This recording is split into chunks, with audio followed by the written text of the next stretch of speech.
provides grants to local youth-focused nonprofits in the greater Portland area. Also, fundraisers are just another way the Thorns stand together with the Portland community. So stop by and show your support today.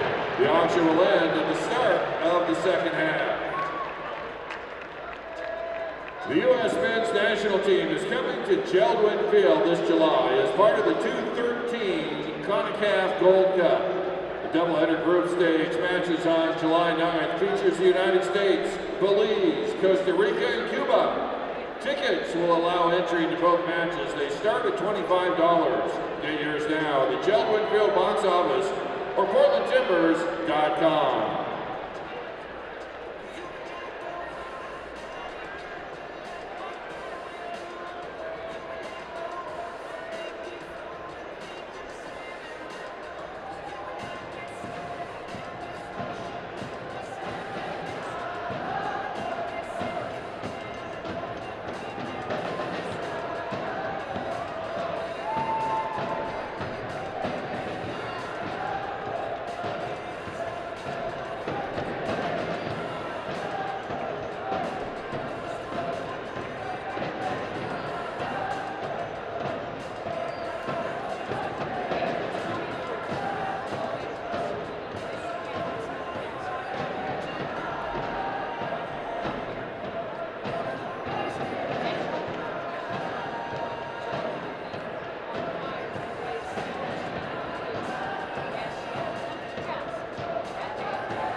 Providence Elder Services is proud to be the presenting partner of the Portland Thorns.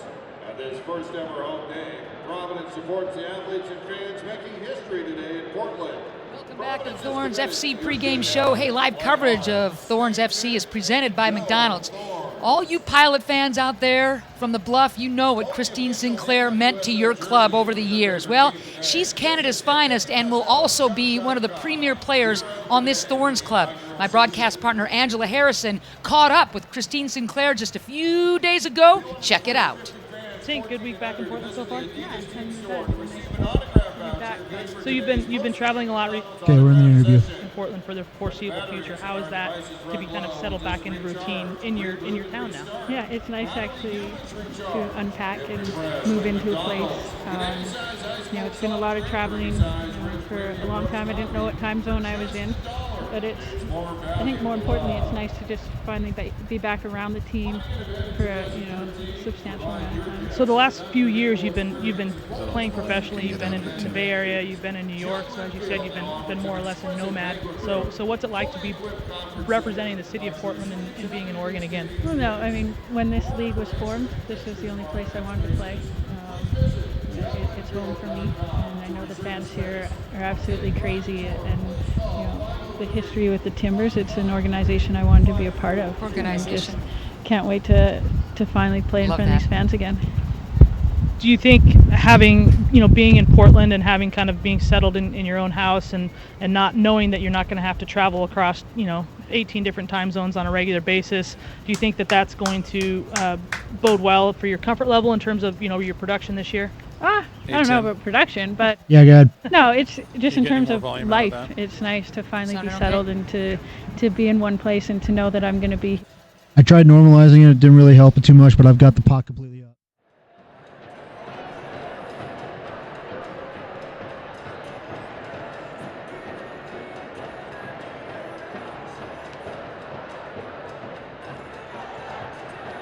Absolutely. Don't tell our nutritionist that though, but yeah. What other restaurants are you introducing your teammates to? Well, it's funny. The first time we went out, we had a bite to eat at Cal's, which was A bite to eat? Yeah, a bite to eat at Cal's. You like how I said that? We went for Indian the other night to the Bombay Cricket Club. Love it. Good call. Yeah, absolutely delicious. And we've sort of decided that it's going to be a weekly thing that one person, Just about a minute left in the interview. Thank you, one Tim. team, dinner, lunch, breakfast, Thanks for whatever, keeping me at posted. a different place. Not a problem. Yeah, Finally, lots of fans, lots of family coming down on Sunday. just a couple. Got the old the uncles that played here. Yeah, it's crazy. Big ride.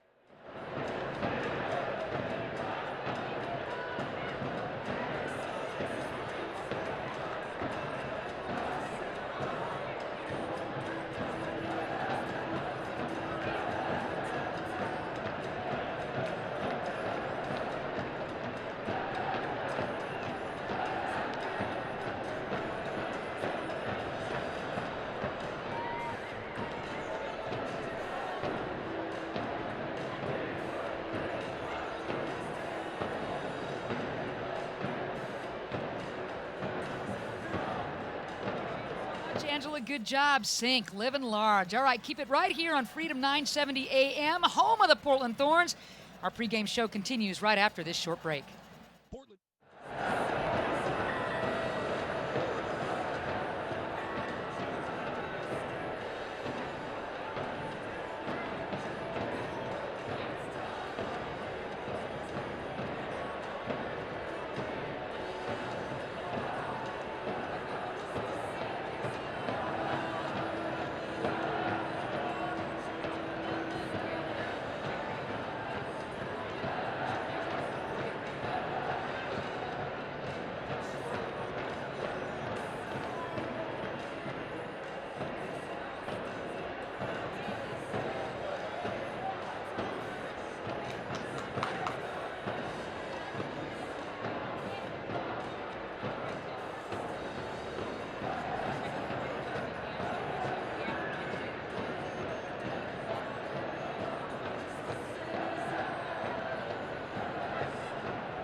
Welcome back to the Portland Thorns pregame show. It's a beautiful sight here at JELD-WEN Field.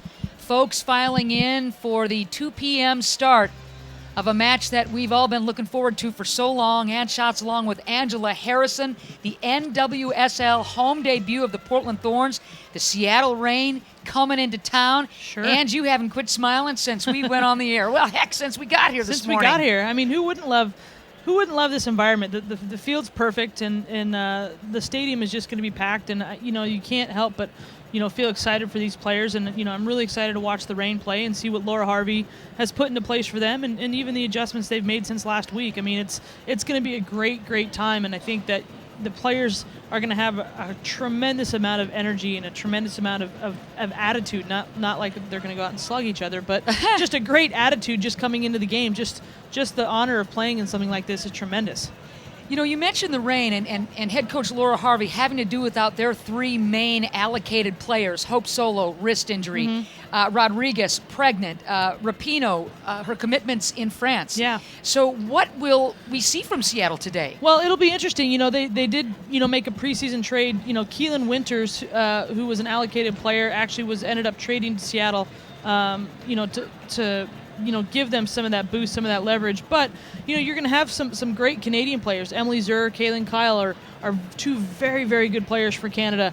Teresa Noyola from the Mexican national team is a player that I've watched play for Stanford. And, when I saw her play against for Stanford against UP, I said back then, that kid is going to be bossing the midfield of a national team someday soon. And I hope it's the U.S.'s, but, it's Mexico's. And she's a tremendous player, and can pull some serious strings for that midfield and getting the ball up to Liz Bogus and Christine Nairn. All right, let's switch gears to our Thorns. I mean, we were at training sessions a lot this week. How are you seeing this team come together?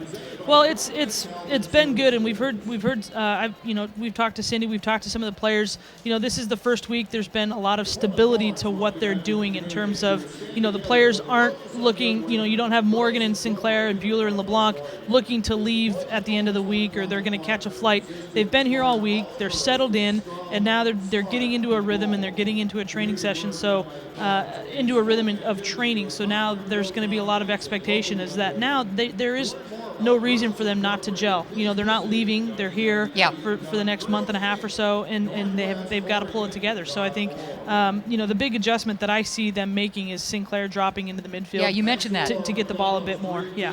She's that good with the ball at her feet and setting her players up, correct? Tremendous final passer of the ball. I mean, she, you look at her, she scored 110, I think, career goals for UP. She is finished the career leader in goals up at UP, which is pretty tremendous when you consider that she played behind Milbrit and McMillan. But she's tremendous with assists as well. I mean, she's one of the all-time leaders in points, and she's a great final passer of the ball, and she can set players up, and then off the ball, after she sets those players up, you watch her runs off the ball, puts herself right in a position to get the ball back or be there for any cleanup, and she does a great job with that. How about the speed and the creativity of an Alex Morgan, who we know so well from her heroics with the U.S. women's national team? She's. I mean, you look for her to stretch the field a little bit more, and she's gonna play off a defender's shoulder, pull them out wide a little bit, and then look to make that run into space. And it is Sinclair. It is going to be Angie Kerr. Now you're looking for Allie Long and Nikki Washington to kind of fill in those gaps as well. But it is those players that are going to look to be playing the ball. I mean, Alex, you want to play the ball under her feet at times, but her strength is when she can pull off a defender's shoulder, create some separation, and then play that ball in behind the defender for her to run onto. She goes at people with a tremendous amount of confidence and can finish very well with either foot. Sinclair's Canadian teammate, Karina LeBlanc, will be starting between the pipes for the Portland Thorns. I thought she looked much better in the second half last week than the first half, and looks like she's hitting her stride coming into camp a little late. A little more comfortable, a little more confident, and something that I've heard some of the media talk to Karina about throughout the preseason is that this team is she's the starter. It's Karina LeBlanc, Addie Gay's the backup, and now she's not kind of in a battle with McLeod to see who's going to start, or in the earlier stages of her career when she was in Boston and backing up Tracy Noonan. I mean, this is her defense to Marshall, this is hers to take care of. And so I think that you're going to see a lot more confidence from her. She's already a very confident and very social person, with her the KK cams that she does for the Canadian national team. But I think, having this to call her own, and this is what she has, you're going to see her really kind of take charge of this, and it's going to be on her to set this defense up and take care of things. Thanks, Ange. Appreciate that. And hey, you got to stick around. We've got one final pregame segment. We want to share that with you in just a few minutes.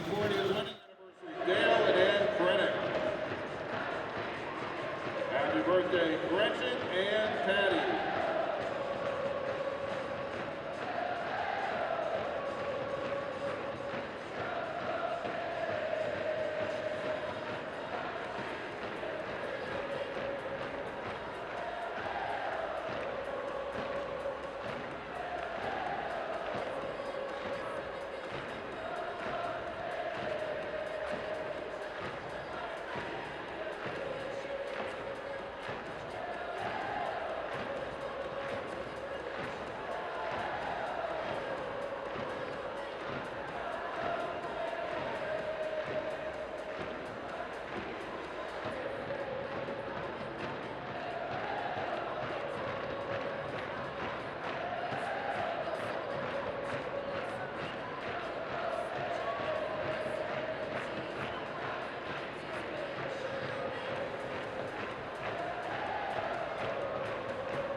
Welcome back to the Portland Thorns pregame show. Happy to have with us head coach Cindy Parlow-Cohn.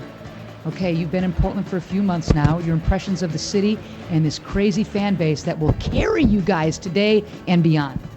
This city is awesome. Portland is Soccer City, USA. From the moment I got here in January, there's just the reception I have. And we were in. And then even more so once the players got in, it's just been unbelievable. And then I walked out to the field right before the game, and the whole fans, they're all setting things up to celebrate during the game. And I just think it's going to be an unbelievable atmosphere today. You've played on the biggest stage, and now you're coaching professionally. You understand the energy of crowds and feeding off of that. Can your team draw from this kind of energy today?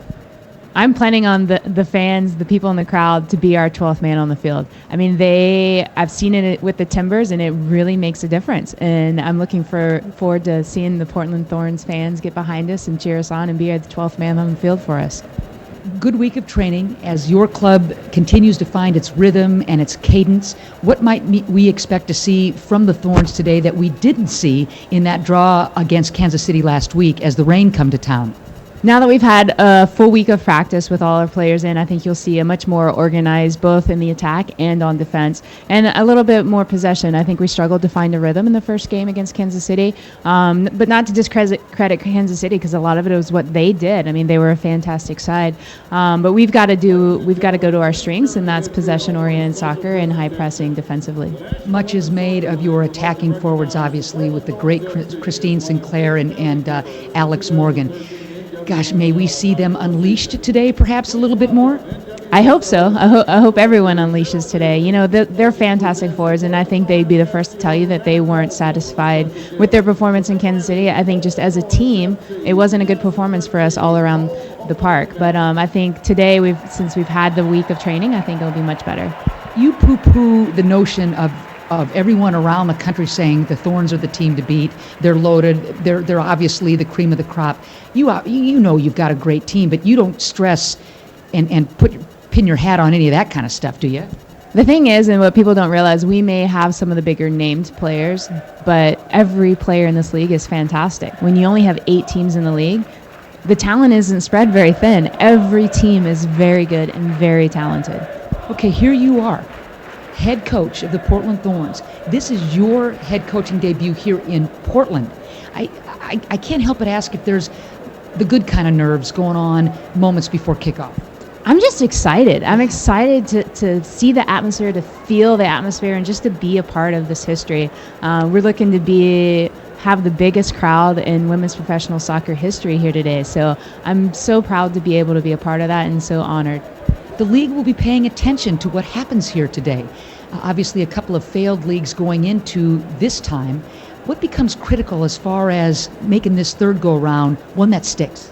I think first and foremost that both the U.S. Soccer Federation along with the Mexican and the Canadian Federation have chipped in and are paying for their national team players, which helps the financial stability of the league. But then after that, it has to be, every team has to be strong, and I think we've seen that in the first week of games, and then the game yesterday ended in a tie as well with D.C. and Western New York. Coach, thank you so much for the time and good luck today. Thank you very much. You betcha. Okay, that's Cindy Parlow-Cohn, head coach of the Portland Thorns, and that'll do it for our pregame show. Back with opening lineups and kickoff in just a second. As crazy as life gets, it's nice not to worry about your health insurance. Providence Health Plan provides health coverage for individuals, families, and employer groups. At Providence Health Plan, it's not just health care, it's how we care. We always heard about apple a day keeps the doctor away, so I guess I should never see the doctor as many apples as I eat in a day. We got just the right soil, the right elevation, the rainfall that we get here. That makes for a great crisp apple, good colored apple. That's what we're striving for right there. You can get high quality apples just like we grow in every Happy Meal.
And now, let's meet the starting 11 for the Seattle Reign FC. In goal, number 18, Michelle Davis. On defense, number 2, Emily Sherwood. Number 3, Lauren Barnes. Number 4, Kate Dinas. Number 7, Ellie Reed. At midfield, number 6, Kaylin Kyle. Number 8, Teresa Doyle. Number 10, Jess Fishlock. Number 11, Keelan Winters. Number 19, Christine Darren. At forward, number 5, Liz Bogus. Available substitutes for the Reign FC. Haley Koppmeyer. Jenny Ruiz. Welcome back to the Portland Thorns pregame show. We're minutes away from It's great to finally be with the Thorns. Oh. I think just coming into the stadium, This is the opening billboard right here. wrecking. Sorry. Some of the world's premier. No, you're fine. You're fine. Good. I'm just really excited to play. Morgan now. Morgan strikes one right into the top corner. What an absolute beauty from Alex Morgan. She flies with her own wings. But they're all settling in nicely, and I like what I see on the field. Welcome to the inaugural season of the Portland Thorns FC. This is the Rose City, and these players are the Thorns. Live game coverage of Thorns FC is presented by McDonald's. I'm loving it. Also by Providence Sports Care Center, providing orthopedic and rehab services. By Nike Soccer, and by Park Lane Mattresses. Now, Coming up to you here in 3. with Angela Harrison, here's Ann Schatz on Freedom 970. Welcome back to our pregame show, minutes away from the start of today's Thorns-Seattle Reign NWSL matchup. A quick thought, Angela, what becomes crucial for the Thorns with a quick start? Well, just to settle down. I mean, even Sinclair, Morgan, Bueller, Kyle Zur, even Keelan Winters, a lot of these players have played in front of massive crowds, but nothing like a Portland crowd. There's that nervousness of, trying to impress and do a great job for the home fans and all the people that have turned out here today. So it's just who can settle quickly. And for Portland, it's going to be key for Becky Edwards to make sure that as kind of the holding center midfielder for Portland, she settles things down and then can play into Sinclair, and Kerr gets involved and Morgan gets involved and Allie Long do a great job on the outsides to make sure, they're keeping things locked down for Portland. And again, just you get out there before the whistle blows, deep breath, and then play your game. Deep breath is right, because there will be thousands today here at JELD-WEN Field. The Rose City Riveters ready to let Seattle have it. Hey, should mention that the league is conducting a moment of silence before the national anthem this weekend and today, of course, to honor those who were injured and lost their lives in Boston this past week. And we'll be back with our opening kickoff right after this.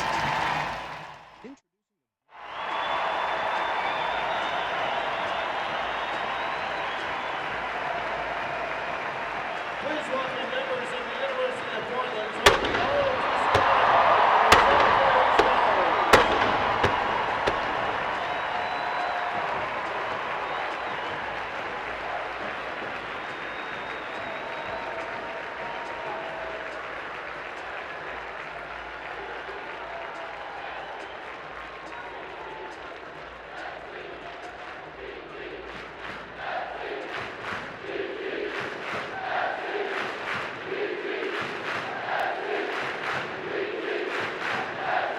Ladies and gentlemen, at this time, we ask you to please rise and remove your hats.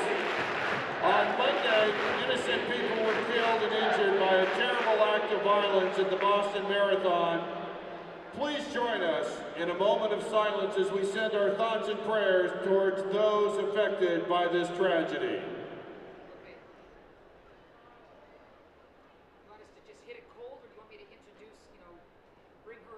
Thank you. And now, please remain standing as we honor our country with the singing of the Star-Spangled Banner, performed today by Portland Thorns FC defender Jasmine Yvonne. Oh, say, can you see by the dawn's early light what so proudly we held at the twilight's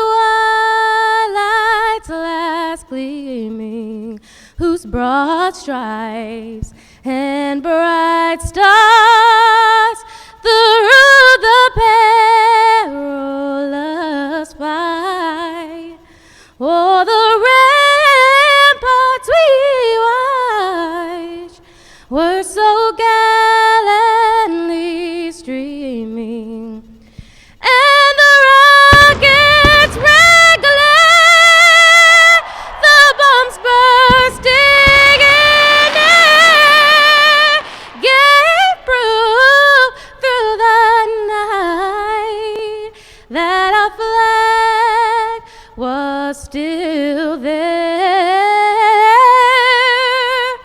Oh, say does that star-spangled banner yet wave o'er the land of the free and the home of the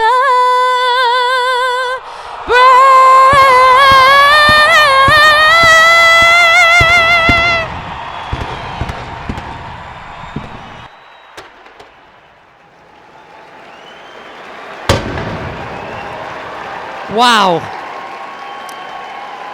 Tremendous. I don't have much to say, Angela Harrison. I mean, Jasmine Avant, Portland Thorns' own Jasmine Avant, singing the national anthem, and look what we have going here. Great tifo out of the north end by the Rose City Riveters. A nice little sea of red and white. Hopefully that's being caught in some two-stick displays welcoming each one of the players. You can see it on your screen now if you just joined us in on the stream. Welcome Kat, welcome Sink. I mean, it's just great, and literally bombs bursting in air. It's pretty awesome. Thousands and thousands of folks streaming into JELD-WEN Field as promised. I mean, this is an overflow crowd, and this is very, very special. Hey, let's talk about the opening lineups for both clubs now while we have a second. And sure. The visiting Reign will feature that 4-4-2 formation.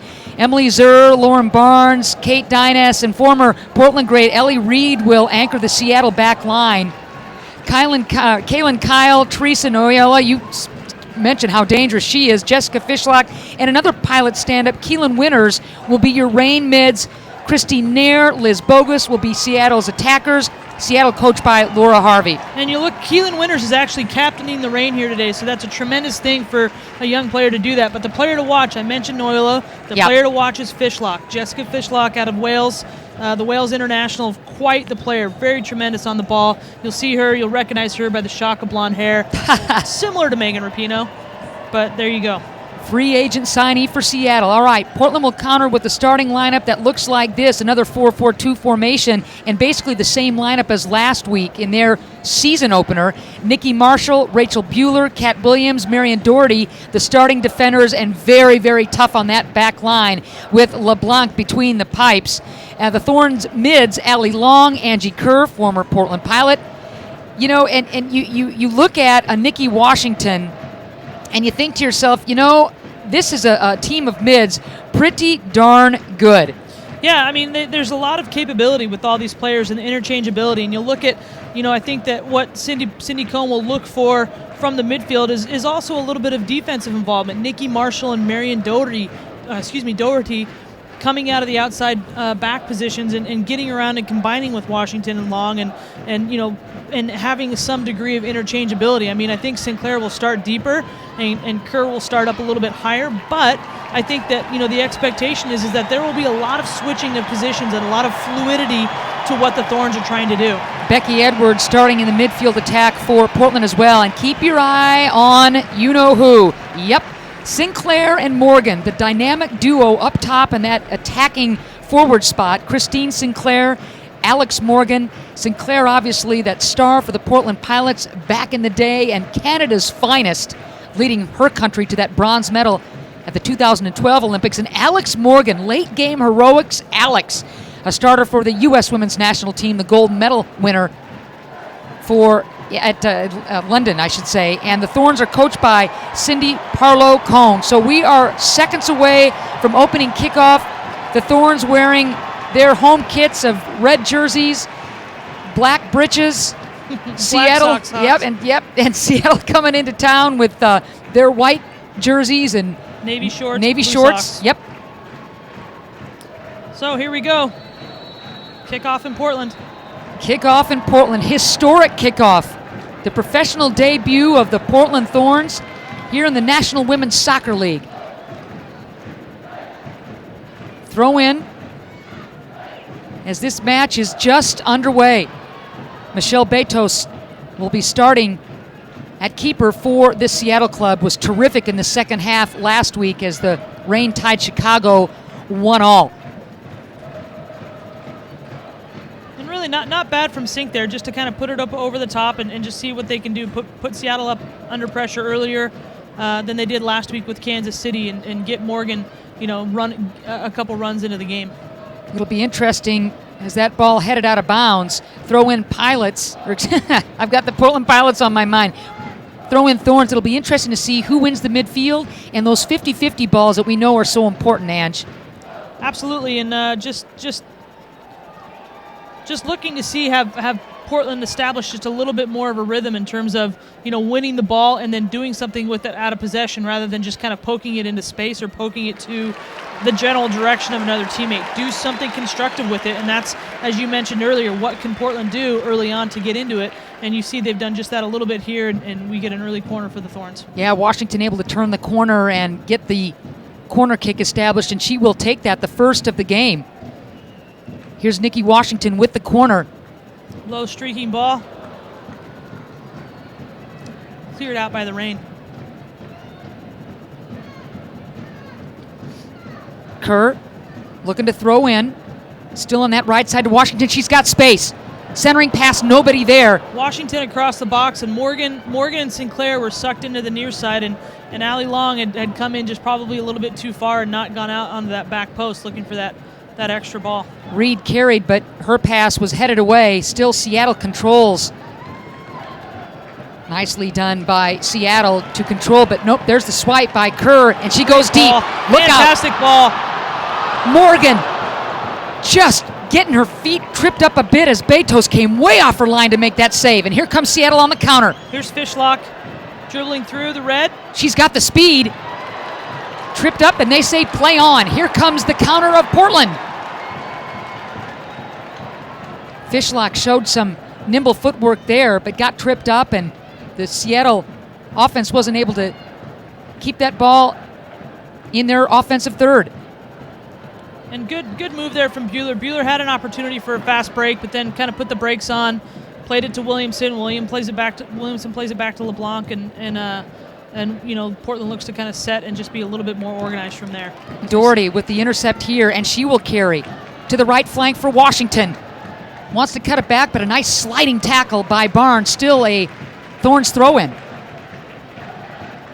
Nice aggressive play by Washington. Doherty throws it in. Kerr not able to control it, and Seattle will bring it the other way. We're still scoreless here at JELD-WEN Field. Just minutes into this match between the Portland Thorns and Seattle Reign.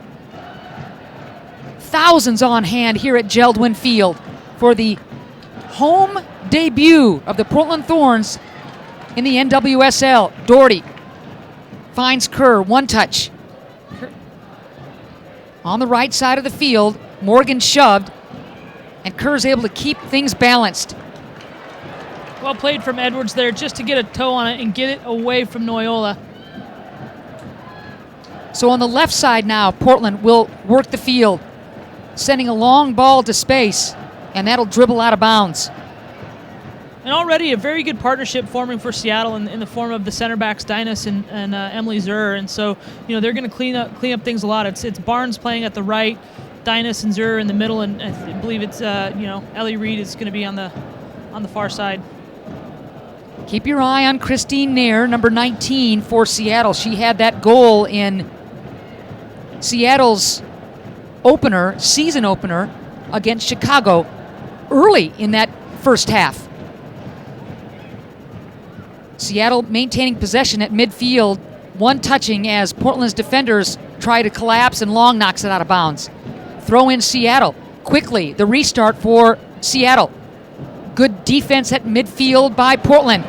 Sinclair will carry. Stepping in is Barnes to knock it free. The crowd thought something was cooking there. Good Nice job ball. from the Seattle defense to just kind of close in and around Sinclair there. And again, you saw Barnes and, Dynas and Zura step in there, and Keelan Winters come in to actually triple down around her. And Kayleen Kyle was there in the area as well. Ball through and switching fields nicely, and here comes Washington on the right side. She's got room and real estate to play with. Defenders giving chase, that's Winters. Washington wants to turn the corner. Wow, Winters just hip checks Washington, who looks for a foul. Crowd didn't like it, Ange. Goal kick, but I thought it was, as you see the replay on the video screen up top, I thought it was a decent challenge. And that can go either way. I mean, it just depends on the referee's view on the day, and the linesman was right down there, so I will neither confirm nor deny the allegations of a foul there.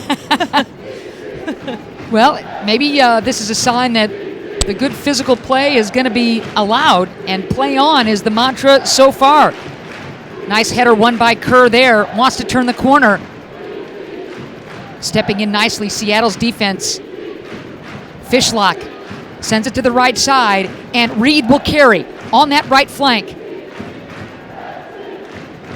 Portland's defense there. Nicely done by Marshall. Was a bit injured last week. Didn't train a whole lot this week, but fit enough, obviously, for today's start. LeBlanc will clear.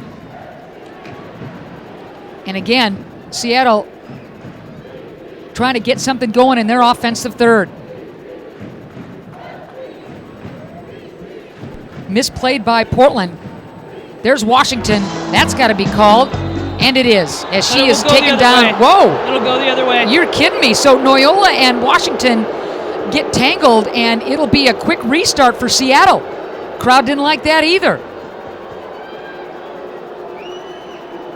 So one of Seattle's best chances up to this point in this scoreless match, Ange. Well, you look as Washington held up there, and as she kind of held up, and she went straight-legged and stuck her back out and looked to trip up Noyola, and then Noyola pushed her. So it's a kind of a tale of two fouls there, and you want to call the referee has to kind of, in fairness, call the first one, and he may have been calling that, or he could have been calling the fact that Washington came down and put her hand on the ball. So, one hopper. But as it is, easy peasy lemon squeezy for LeBlanc. Whatever that means. All right, so Fishlock hovering over the ball, but it's Nairn who takes the blast at LeBlanc, but the one hop was easily gobbled up by Karina. So we're still scoreless. I mean, Nairn can strike from that distance, and you look for her to be a threat from there. I mean, she played midfield at Penn State, as we see Sinclair come in. I like that idea, as Betos cleans it up, but yeah. You see Sink get a lick in there on Canadian teammate Zur. You're right. Letting her know it's not going to be an easy day for her. The crowd, you can hear and feel them rise, their voices, and rise to their feet literally when Morgan or Sinclair are even close to the ball in the offensive third. Great pressure in there, and again, this is already so much better than we saw last week against Kansas City for the Thorns. Nice job by Marshall. The defensive pressure is much better. It's much more organized, and they're actually looking to do some positive things, and I think that's going to be Cohn's game plan is she's high pressure all over the field, and then win it and do something positive with the possession. Don't just kind of whack it around and hope for the best. Do something positive with the possession. If you're going to keep the ball, do something good with it. So Seattle will try and get something going off that restart, but again, Portland's defense, to Angie's point, is playing really good defense. They're getting numbers up too. Washington been very, very involved. Sinclair will drop it for Washington, who corrals it on the near sideline. 1v1, wants to turn that left corner. Great idea. Almost a scoring opportunity for Morgan in the box, but again, Seattle's defense is equal to the task. Nairn will send it. Physical match so far. Here's Fishlock again. We've called her name. A terrific player for the Wales national team. Nicely done by Ellie Long on the intercept. Morgan gives it up. Seattle with the attacking mode with Kyle. Foul will go against Long, and it looks like a yellow has been... First yellow there for Long there, first of the game. there for against Long, and we'll maybe see the replay here, but you know, the game does have a tendency in this kind of atmosphere. It is going to start out chippy. Players are playing pretty hard. They want to establish a rhythm, and I can certainly guarantee you that Cindy Cohn has challenged her players to be more physical and set a more defensive presence and tone in this game than they did last week, and you can see that right out of the gates in this game. Similar situation now. Fishlock is standing over the ball. Let's see if she takes it this time. This one will probably get played into the back post. A little bit of angle on it, not a shot. There you go. Great call. Great call. Dangerous and cleared. Well played by Sink, and there's Christine Sinclair, who's your offensive player, clearing a ball off her own team's end line there.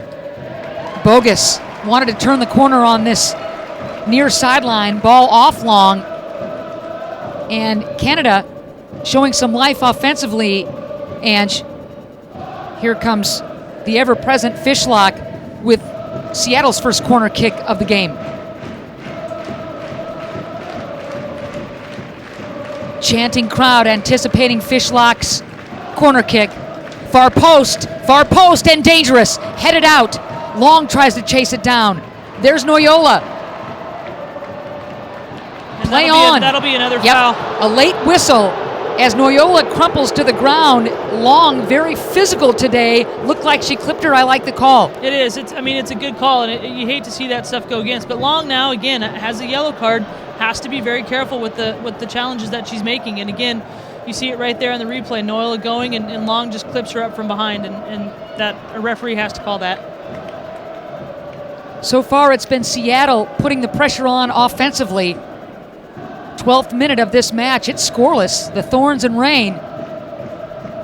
Great ball. Punched away by LeBlanc. Who well done from LeBlanc to come and get it, but the referee had spotted a little bit of a mishmash of commotion inside the area, and we'll definitely give the foul there to LeBlanc, who has definitely given herself a Thorns dye job since we saw her at training. Yeah, looking good with the red hair. Loving the hair. Well, I like the fact that LeBlanc aggressively comes off her line. She doesn't wait for any kind of whistle to be blown. She just goes and punches that thing away. Yeah, I mean, that's what you have to do. That ball flighted that high into the 6-yard box. I mean, if it's more driven, you have to be a little bit more cautious on your ability to fight through the bodies to get there. But a ball that high, absolutely, you give yourself a little time and you come late and drive right through it with your fist. Bogus wants to leave it for Winters and does, as Seattle trying to get that ball into their offensive third.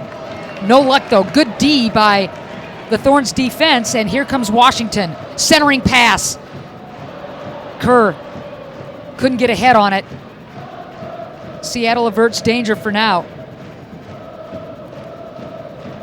Headed out of bounds. 13 minutes into the match here now. We're entering the 14th minute of play here at JELD-WEN, and it's kind of time for the jitters to start dying down. I mean, it's been a pretty aggressive match so far from both sides, but you know, Portland definitely needs to get Sinclair and Morgan some more touches on the ball, and that's got to be worked through Kerr, and that's also the responsibility, as I said earlier, of a Becky Edwards, of a Nikki Washington, to find them with the ball a bit more.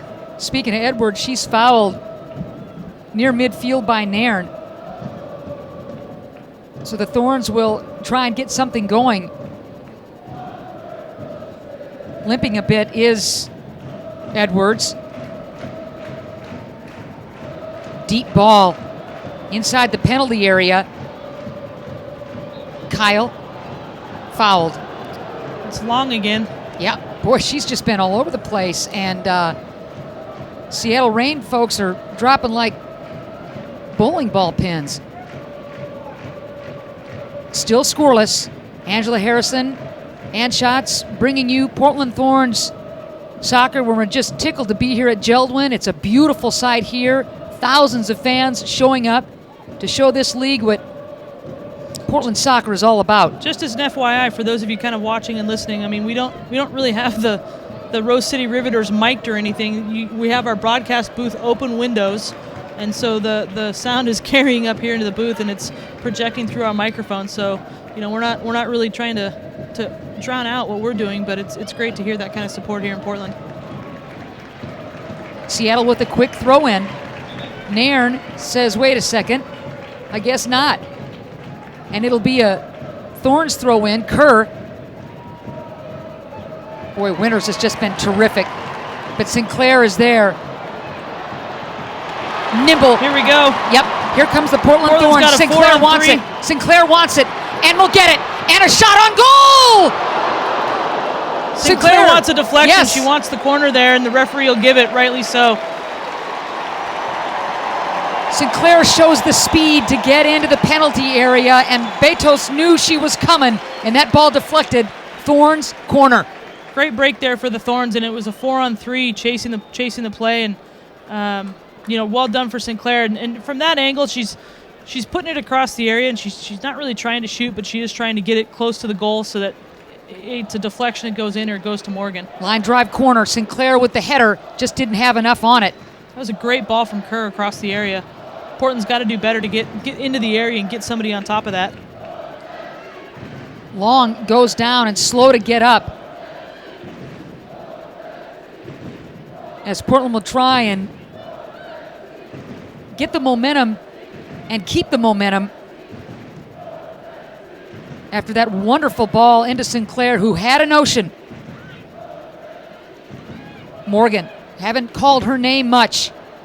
Wanted to switch fields, but Long couldn't catch up, and Seattle controls, and here comes Kyle again. Leaves it for Reed, who will work the far side. Morgan now with the pickoff at the top of the penalty box.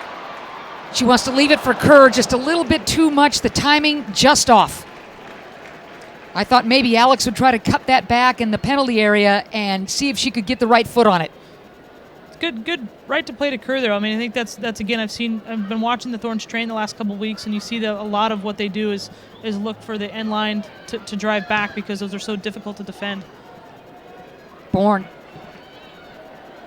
Nice ball into Bogus. Run from Bogus. Kat Williamson there to deflect, but still Winters has control.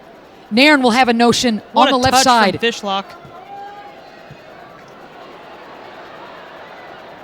All kinds of commotion right in front of LeBlanc in that really penalty good, area. Clever touch from Clip Fishlock there to play it out wide to Nairn, and just right back across the box, and the Thorns did a very good job of trying to stay organized and stay in front of the ball there, but well played by both sides. The Portland Thorns defense has been tested so far in the 18th minute of this scoreless match. But you mentioned the fact that the Thorns defense, it was good that second half last week against Kansas City, but much better so far this week. Sure. And, just right there, that's real quick to kind of go away from the defense. Just talk about the midfield. That ball came in off the goal kick, and here again, you have another one. You got to keep the ball away from where Keelan Winters is, because she's going to win it. I mean, right now, Portland doesn't have, if she's not next to Allie Long, Portland doesn't have anybody that can stick next to her, and it looks like Sinclair's going to go match up with her now, so that might be a little bit more of a better and even matchup. But before, when it was Edwards or before when it was Kerr, Winters is going to win that every single time, so they have to do a better job of keeping the ball away from her on those 50-50s. You mentioned the 50-50s, and on that little tete-a-tete, it was Seattle coming away with it. Terrific job defensively by the Thorns to take it away. That's Doherty playing the good D, and you thought for a second that Seattle had a notion to really push that ball with numbers forward, but Doherty steps in front, creates the turnover. Portland's ball. Bueller. Hand up, and we'll crack it. Morgan trying to get ahead on it. Winters is everywhere at this point. Nicely done by Edwards for the steal. Sinclair leaves it on the left side. There's Long. Morgan inside the penalty box. Nice defense by Seattle. And geez, what a great battle there between Sinclair and her Canadian teammate Kyle, just giving each other everything they have going in on those 50-50 battles, and Kyle's definitely breathing a little easier coming up on the top end of both of those duels with Sinclair. Thorns with the throw-in. Seattle tries to take control, but Washington, who's been very aggressive, knocks it out. It'll still be a Seattle throw-in. In the 20th minute of this scoreless match here at JELD-WEN.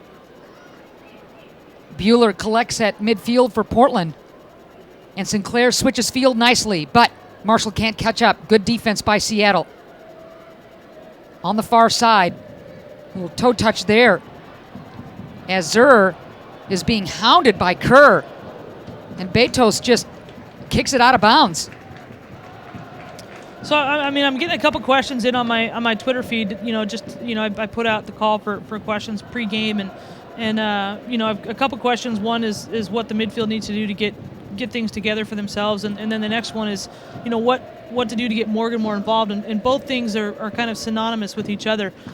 Portland's midfield, the top three, Edwards holds, and the Portland midfield tends to play the next three players playing kind of a line across the top, Long, Sinclair, and Washington. There needs to be a little bit more depth involved with what they're doing, and just a little bit more cohesion, because when you play in a straight line, you have to have somebody provide you with a little bit of depth, and that's where actually you need the help from Doherty and you need the help from Marshall to come up and give that support to Washington, give that support to Long on the far side, because you already have Sinclair dropped back in the middle, to try and clean these things up, and if they can do that, then I think you're going to see Morgan get the ball a bit more.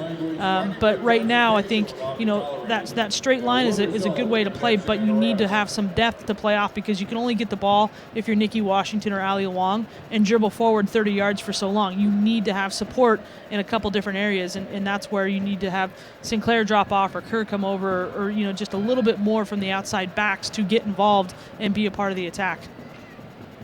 Winters with the long ball inside, headed away by the Portland Thorns. But still Seattle controls in their offensive third. Nairn, far side. Winters. Fishlock with the great ball in, and that's... Boy. That was Bogus there. That was trying to get on the end of that. Bogus got a head on it, but just didn't have the angle or the pace. We've watched Fishlock and Winters just be all over the field for Seattle.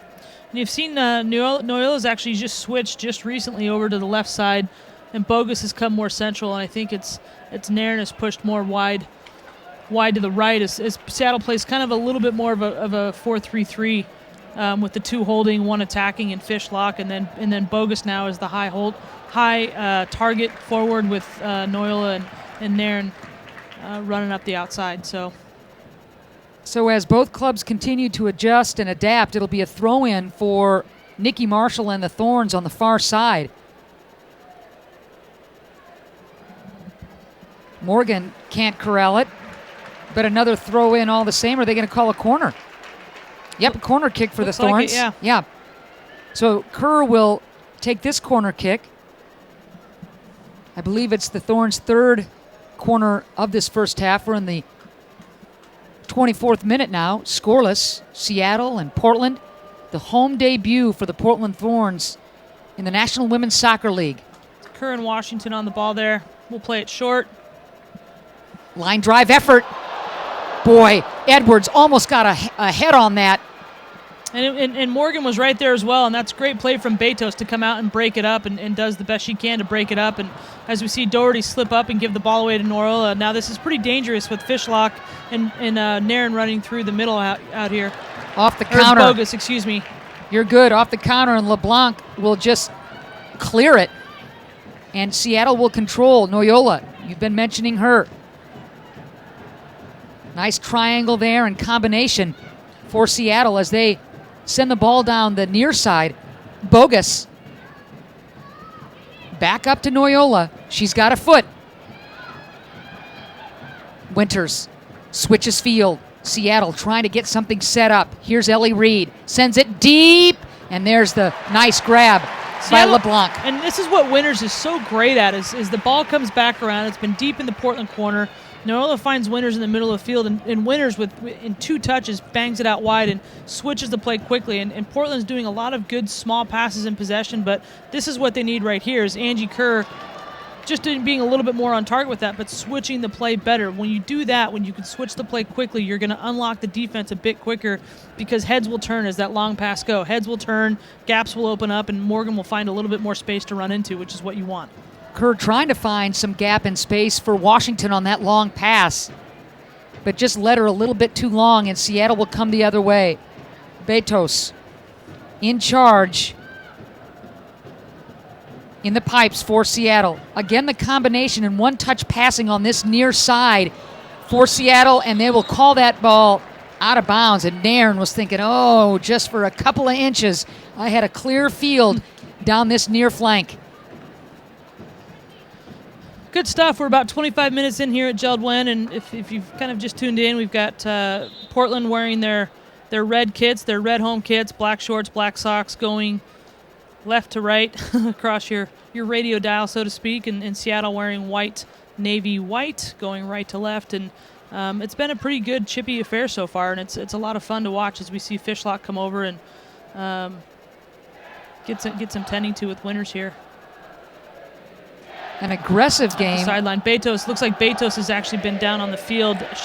Something might have happened on that corner that she came through. She was down, and looks like she got a bloody nose. They just came out and were fixing that. Obviously, the play was down in the Reign offensive end of the field, so kind of missed her being down on the field. But looks like they've patched her up, and she's ready to go. Betos, who starred at Georgia, and obviously Hope Solo was going to be the starting keeper for this Seattle club, but wrist surgery has put Betos in the middle of a white-hot spotlight. Yeah, and she's done a great time. I mean, she was a 3-time All-American at Georgia. I mean, she's got some experience. She's played in Cyprus, and she played in the WPSL Elite last summer and was with the Atlanta Silverbacks. I mean, she's definitely has the experience, and it's just a matter of having that confidence to step up. I mean, goalkeeping primarily is a position, once you're in that role, is a position of confidence. Morgan trying to get ahead on it. Trying to flag it down now is Edwards. Nice one touch there as she's going to the ground, and Doherty will get things started. Hit by Washington. That's got to be better from Washington, and she knows it. She's got to do a little bit better with that one and make sure that she can build something positive out of the Thorns attack there. That was just too easy of a giveaway. Morgan leaves it for Kerr on the right side. Washington has been roaming freely on the near side. The Thorns' right side, trying to turn the corner. Poke checked away by Barnes. And that right there, I mean, it's not on. I mean, Washington has the speed. She can get around, but she's got two players in front of her, and one of them's Keelan Winters. I mean, at that point, just put your foot on the ball, play it back to Kerr, or play it back to Doherty, and switch and go out the other way. If it's not on, you can't sit there and try and force it. Otherwise, you're just going to give the ball away. Smart play by Sinclair as the Thorns are rewarded with another corner kick. And we'll see if Washington can get this ball into an area where the Thorns can do something with it. Corner from Washington. Low line drive. Oh! Diving stop by Betos. What an effort by Edwards there on the header. A beautiful service by Washington, and Betos had to really splay out. Edwards had a terrific angle on that corner. The crowd really thinking that was going to be the first one.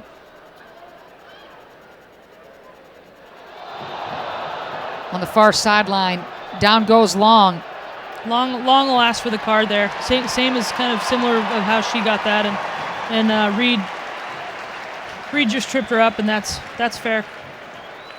All right, a yellow for Long, a yellow for Reed. Ask and ye shall receive, Ange.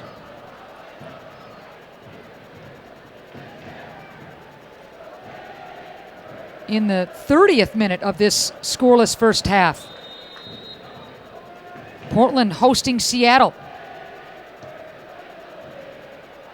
Sinclair with the long service isn't able to control it. Seattle on the counter will head the other way. Not so fast. There's a drag down right there. Nothing called as Portland controls, gives it up. Winters. Fishlock, middle of the field, nifty ball handling there. And here on this near flank is Barnes. Seattle controlling, doing a great job of finding teammates. Portland knocks that one out of bounds, and it'll be a throw-in for Seattle. Nice defense by the Thorns to take that away. Morgan leaving it for Long. And on the far side, Marshall will carry. Crowd in anticipation. Marshall, marked by Bogus, drops it back.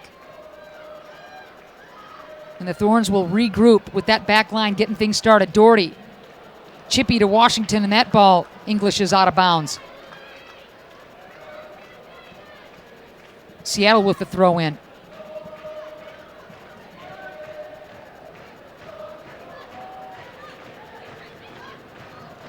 Looks like Kyle with the honors. Nope, that's Barnes for Seattle. Waiting for the okay, and here we go. Morgan with the intercept, leaves it for Doherty. Edwards avoids the tackle. And Bueller will get things started from Portland's back line. Turnover, Thorns. Fishlock, who seems to be everywhere, pauses, leaves it for Kyle. 1v1 against Sinclair. Good D by Christine. Midfield and Seattle retreating. Barnes will try and get things collected and started again for the Reign.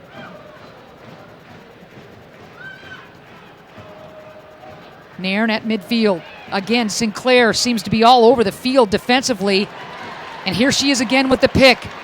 Kerr, nifty feed, but the nice intercept by Seattle. Hey, that was not a bad idea from Kerr there. Just needed to maybe keep that one on the ground and just pull it back a little bit more toward Morgan. Washington, as the Thorns are able to defensively swipe yet another attempt by Seattle, and Washington will leave it on the near side for Doherty. Beautiful service inside! One hopper from Morgan is corralled by Betos. Well done for Morgan there, just to get up over the top of Ellie Reed and head that down. That was probably the best she could have done with that one, given that Reed was right in front of her. She couldn't get really any kind of snap out of what she was doing. Betos has been tested. LeBlanc on occasion as well, who gobbles up that ball. Another yellow card given to the Seattle Reign. I believe Nairn is the infractor on that one. Yeah, yes. Definitely kind of cut down Williamson there.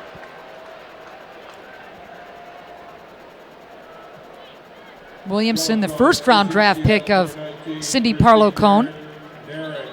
Starred at the University of Florida, did Kat Williamson. Recovering nicely from a meniscus tear in 2012. As we see the replay, and Nairn just gets the chop down of Williamson there. That's a good call. Easy call. Very easy. Still scoreless in the 34th minute. Portland hosting Seattle. Zur not giving Morgan any kind of room to breathe there. You got to tip your cap to Seattle's defenders. That back line has been very, very tough.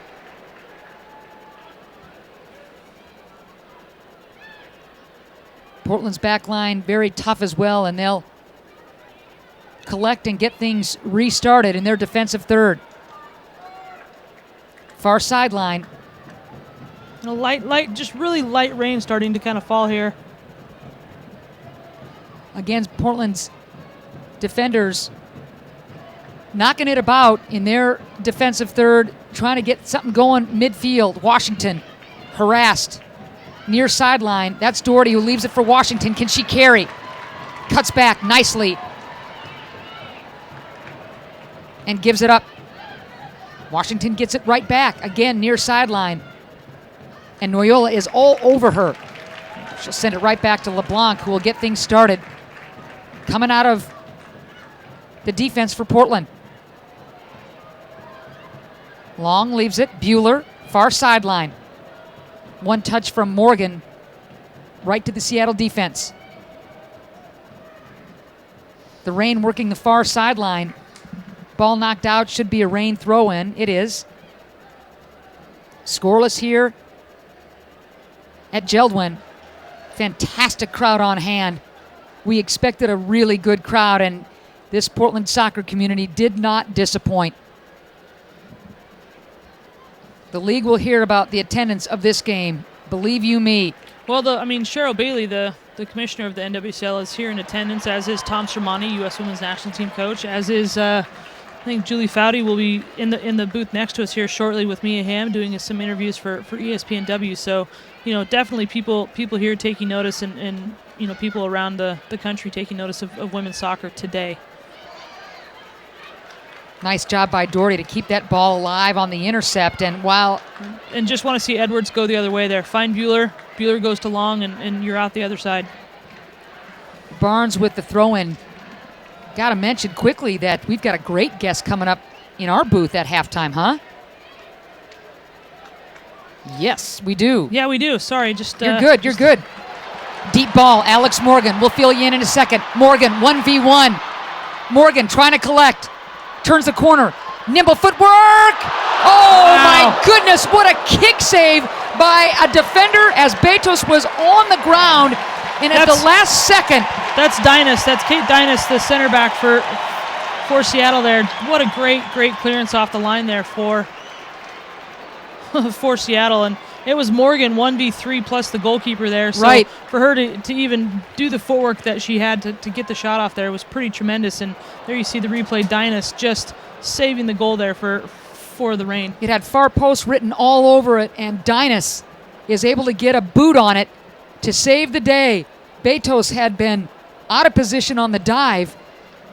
No way she was going to catch up with that on the angle, but Dynas is there on that far post. Wow. Morgan denied, but was that fun to watch? Great build up there, and again, that was Morgan 1v3, and just to get a little bit more help into the area, has to do a little bit more support work from the Thorns team to help support the play and keep possession in those situations. As we see another foul go against the Thorns. And against Long. Kyle gets up as if to say, gosh, get off me. But this is one of those games where both clubs will bring it, and I mean bring it defensively to try and set the tone. So far, so good. Both teams' back lines very, very good. Boot inside the penalty area. Knocked away, but Seattle will control. Bogus, wanting to turn the corner. Avoids the tackle by Sinclair. Sends it back. There's Barnes. Nice pass inside. Noyola. That's good defense by Portland.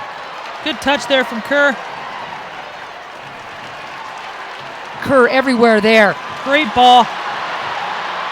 Allie Long wants to carry. On the counter, here comes Portland. Morgan, far side. Both teams getting established and collected as Long will send it back. Nice defense by the Thorns on this near sideline. Here's Doherty. Washington. Combination play back to Doherty. Kerr leaves it for Washington. Nice job by Washington this time as Sinclair is able to get it back to Kerr. Maintains possession. There's Seattle's defense. Barnes. Nice takeaway by the Thorns. Those 50-50 balls in the air, so important. Boy, I thought Williamson got away with something, and here comes Portland. Looked like a little bit of takedown, but play on. Kerr, outside the penalty area, will switch fields. Long on that far sideline with the streaking, overlapping Marshall on her left. Wide shot. And this is a lot better from Portland these last few minutes, and it's all come down to switching the point of attack. It's got to come back around, and when you are in one side of the area or one area of the field for so long, you create an overload of players. So there's going to be an open player with open space. You just have to hit that player in one or two passes to open up the opportunity. Laura Harvey out of that Seattle Reign bench area.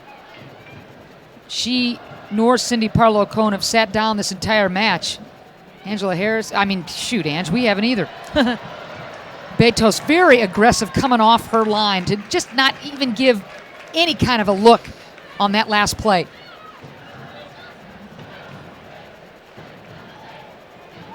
Here comes Fishlock. Leaves it far side. Ellie Reed will carry. Marked by Marshall. Nairn, beautiful pass. Inside look, header. Just goes wide. Just wide for Bogus, and again, just a great job for her to run, get in across the area, and Portland has to make sure they're managing that just a little bit better. Get somebody there, not make it quite as easy. Obviously, she glanced it wide, but that was maybe just a bit too easy for her to get to. A heck of a service there. Boy, and you're right. Had an idea on that header.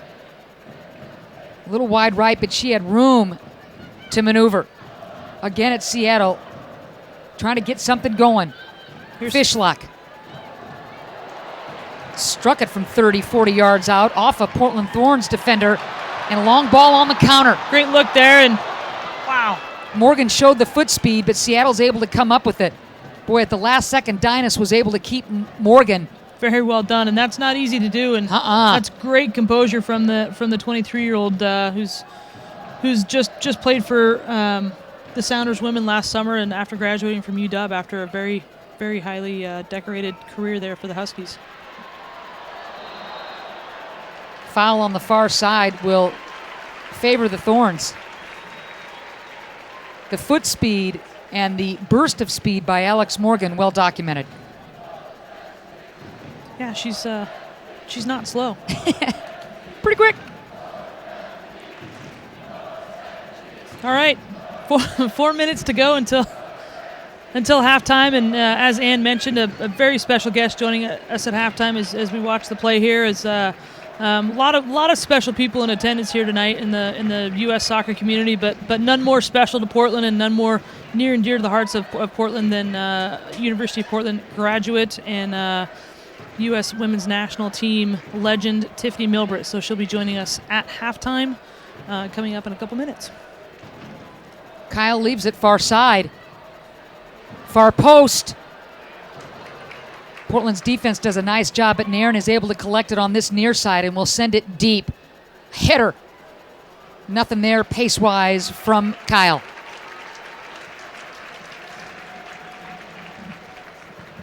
Both teams getting opportunities, Angela. Both teams testing the rival keepers. But we're still scoreless in the 43rd minute. Portland hosting Seattle.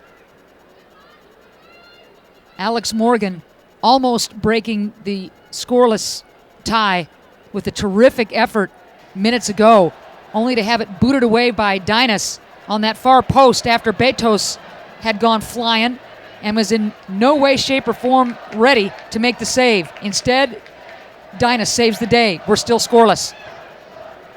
Kerr at midfield will leave it for Bueller, and she's got room to move. One touch back and forth, Bueller and Long. Portland gives it up. Right side, Seattle with the counter. Edwards there through Kyle. Just, again, a very tough job defending, and Portland's done a pretty good job of closing down some of the Seattle opportunities, but it's these ones that go out wide here that Portland has really struggled to defend. Both teams with scoring opportunities. Both teams' defenses have been pretty darn solid as Sinclair tries to win that ball. Sink wanted the foul. Got the handball. Yep. And again, this is a pretty dangerous position if you can set it up right. And you know, when I watched these guys play up at the University of Portland a couple weeks ago, you know, it was Doherty that was on these, and she was putting him in over the penalty spot into the back post. And so, you know, you really have a good opportunity here. It's not a direct shot on goal. It's something that's going to go in and volley or a header for sure. Kerr leaves it for Washington. You can hear the whistles from here. Morgan. Right near the... call a foul before the play, or... That's a great question. As she's still on the ground is Alex Morgan. That whistle blew right as the kick was being taken, so you wonder if she was fouled in the area. That's... I'm not going to speculate that that's a penalty kick, or he's just going to let them retake the kick from out here. Okay. It looks like the retake and the reset and the restart is seconds away. This time, Kerr again letting it go for Washington. Low line drive. What oh a my goal goodness, from are you Doherty! kidding? Doherty flicks the header as everybody was screened, including Betos. 1-0 Portland. That's all you needed to do is get a piece of it. Ball goes into the box, and it wasn't going to be a direct shot. As I said, header or volley, and Doherty hits that ball without even really shooting. She just wants to get it in frame near the goal. Somebody else gets a piece of it, and luckily enough people were screened. Portland up 1-0 at home. A great ball from Washington. You wanted numbers forward, Ange, and here comes Doherty. Wow. Nothing doing for Betos there. That's one is you can't really anticipate or do anything about that as a goalkeeper, and that's full credit to the tremendous ball put in by Nikki Washington. No swerve or spin on that thing. That one thing was a line drive, and Marion Doherty, the Santa Clara alum, does a great job to get ahead on it, and it goes far post. Well played to the Thorns. Just a beautiful ball from Washington, who's been working her fanny off on this near side. Deep ball into LeBlanc. Comes off her line. Crowd responds. 1-0. The Portland Thorns and Marion Doherty. She's got that World Cup experience, 11 caps with the U.S. national team. Just moments before halftime, Marion Doherty, with numbers forward from the back line for Portland, flicks that header past Michelle Betos, and the Portland Thorns lead it 1-0. And we are at halftime in front of 13, 14, 15,000 here at JELD-WEN, who are up on their feet. Portland leading it 1-0 at half. Back in just a few minutes, Tiffany Milbrit, Angela Harrison, we got you covered on the Portland Thorns Radio Network. Let's talk about Introducing McDonald's new Premium McWrap. Gorgeous fresh vegetables and juicy, delicious chicken wrapped up in a warm tortilla. One bite is like no bite you've ever tasted before. The new Premium McWrap. In 3 mind-blowing flavors. It's a whole new way to love McDonald's. As crazy as life gets, it's nice not to worry about your health insurance. Providence Health Plan provides health coverage for individuals, families, and employer groups. At Providence Health Plan, it's not just health care, it's how we care.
Portland with a goal in the final minutes of this first half. Marion Doherty with the header gives Portland the 1-0 lead over Seattle in a well-played first half, Angela Harrison. Yeah, that's a nice boost going into halftime for the Thorns. Obviously, it was kind of a hard fought. Things were chippy. Players were working through a lot of the adrenaline and energy of this tremendous crowd here that we've seen. And, you know, Seattle had a lot to offer and a lot to put up against this Portland team in the first half. And, you know, Portland was very resilient, had to be organized. You know, we didn't see a lot of great organization out of Portland last week, but it was better this week. And, you know, I think the possession was just a little bit better. And, you know, to get to get a goal off a set piece like that was just a tremendous goal, and I'm sure a great boost to the team going into halftime. The composure of Portland's back line, I thought, really dictated a lot of the tempo and pace, and getting numbers forward really told the tale.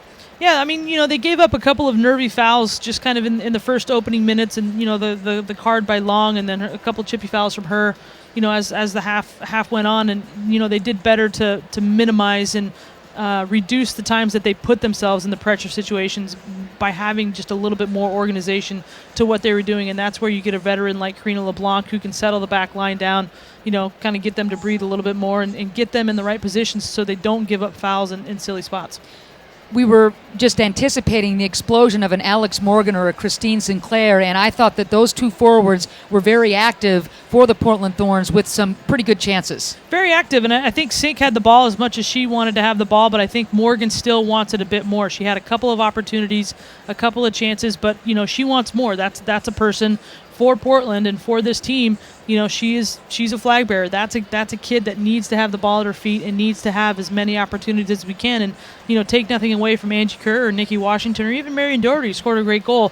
You have to get Morgan a bit more confidence and give her a little bit more touches on the ball. How much do you think the Thorns coaching staff will really key in on the activity of a Jessica Fishlock or a Keelan Winters in terms of how they have been possessing and setting things up offensively for Seattle? I think that's going to be key for going forward is how Becky Edwards, the holding midfielder for Portland, can mitigate, the time and opportunities on the ball Fishlock has had. It's not necessarily getting Fishlock the ball. The thing that she's good at is dropping deeper into her own midfield to get the ball, and that's where Washington or Long or even a Sinclair has to look to deny that pass. But as she comes forward, Becky Edwards has to do the best job she can of minimizing the damage, and even when Fishlock doesn't have the ball, getting in front of her and denying service, because she's going to be the one that it goes through. Obviously, Nairn, Bogus, and Noel are very, very dangerous, but Fishlock is going to be the key for them to open it up in the second half for Seattle. So a very entertaining first half as the Thorns gets this JELD-WEN crowd to its feet with that Marion Doherty goal late in the first half. Portland leading the Reign 1-0. When we come back from this break, we're going to bring Tiffany Milbritt into the studio, put the headset on, our buddy, and see what she's been up to lately. So stick around. We'll be back in just a second.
All right, fans, check out the video board to see what Thorns FC followers are tweeting regarding today's match.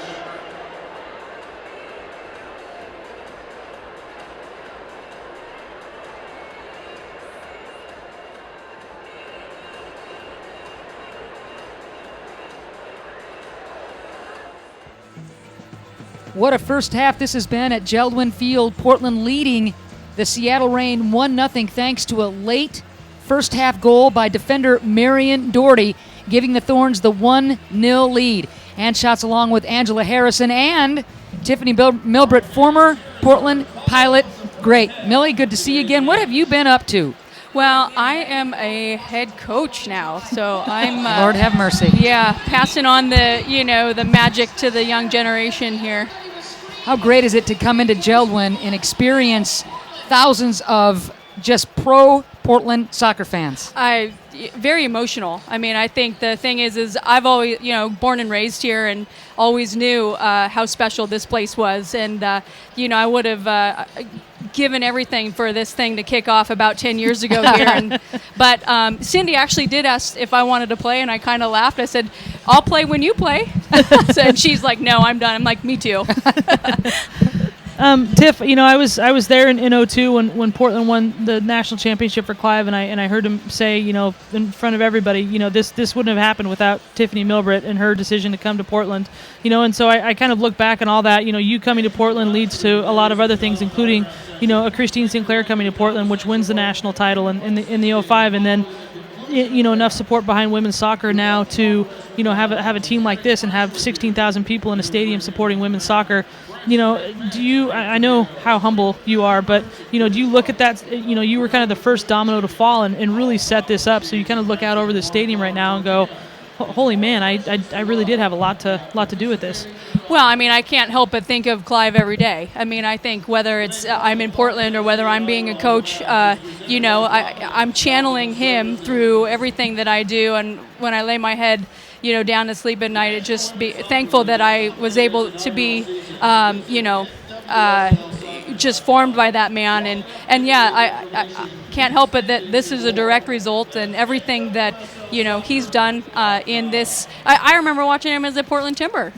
Man, that afro. Yeah, absolutely. What a guy. Yeah, and then being touched by him like coaching me just was phenomenal. So as Ann said, she asked what you up, and you coach down in the Bay Area for MVLA, and you've got your U12 Tornadoes, which are just tearing up the NorCal Premier League. When you think back about all the things that you've learned over your soccer career, and I know that probably the most important and some of the better things have come from Clive Charles. What is it about him, or what is the message that you've gotten from him that you try to impart to these young girls that are U12, and you've coached them for the last 3 years? As far as what do you instill in them that you got from him? First of all, we don't have time to talk about the many things, but I think Sure. the number one thing is just the environment that he created. He didn't treat us like girls. We're not girls. We're athletes. We're soccer players, and we can play just as hard. And he didn't care. He was probably in a long line of coaches that I had in the Pacific Northwest that didn't care that we were girls. We were soccer players. And what a message that was. I mean, back in the day from day one. I know. And it's just, I'm so hard on my players in a good way because you're soccer players. This is what it takes to be an athlete. And Sure. That's the biggest thing. But then along with that, the immense freedom to just be yourself, to be a dangerous, no boring soccer player. And those are the two things that I really, think about the most from him. You just described yourself, Tiffany Milbrett, a boring and free short. Free to My play. players aren't short, however. They're taller than me. That's not saying much. Tiffany Milbrett, thank you so much for taking the time. It's great to have you home, my friend. It's great to be here. Thanks a lot, Tiff.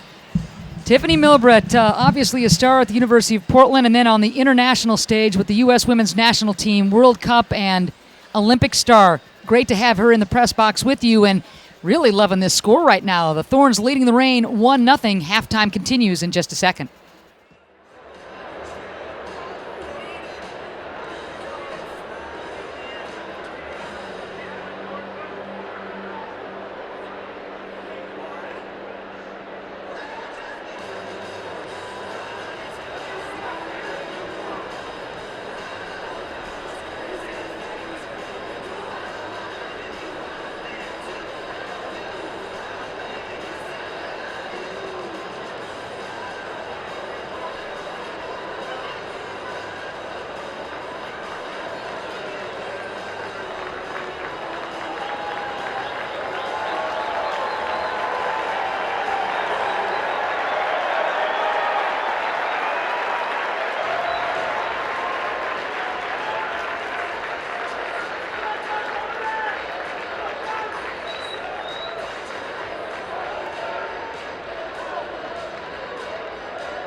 Welcome back, Angela Harrison, along with Ann Schatz. Happy to bring this game to you. Portland hosting Seattle in the home debut in the NWSL for the Thorns, and thanks to a nifty header by Marion Doherty, Thorns leading it 1-0 at half. Yeah, it's been pretty entertaining. I mean, there's been a lot in this game between both sides. I mean, it's definitely never a dull moment at JELD-WEN Field, and so I mean, I'm looking for this game to open up even more now that the teams have kind of played 45 minutes. They're kind of breathless. What's the word I'm looking for? I can't remember. I don't know the word I'm looking for. But, they've kind of had time to settle down and had the adrenaline. There you go. The adrenaline of having the crowd and the kickoff is kind of drained out of them. So now, you're looking for them to kind of settle down and open up this game even more. And I'm expecting a lot from the Seattle Reign team to keep going at the Portland Thorns defense, find the vulnerabilities. And, I'm looking to see what the Portland midfield does, how they respond in terms of, getting the touches on the ball that they need to get the ball into Morgan so that she can find some success, and even Sinclair. Angela, as an All-American keeper for the University of Portland, 96 through 99, let's break down LeBlanc real quickly. How did you like her play that first half? Strong and confident. I mean, I think, it was really important for her, the communication and, where she sat in the first half. She's right in front of the Rose City Riveters, and that's pretty loud. She's got to be loud, and I've talked to her after games before, and she's hoarse, and but that's the expectation, and she loves it. She thrives on it, and really good job coming off her line and directing. I mean, she didn't really have many dangerous situations to defend. I mean, she had a couple shots come right at her, but again, sometimes it's the simple ones that you tend to let in. Boy, and you wonder, to your point with the Riveters right behind her in that first half, it would be awfully tough to get your voice over that crowd that has not stopped chanting.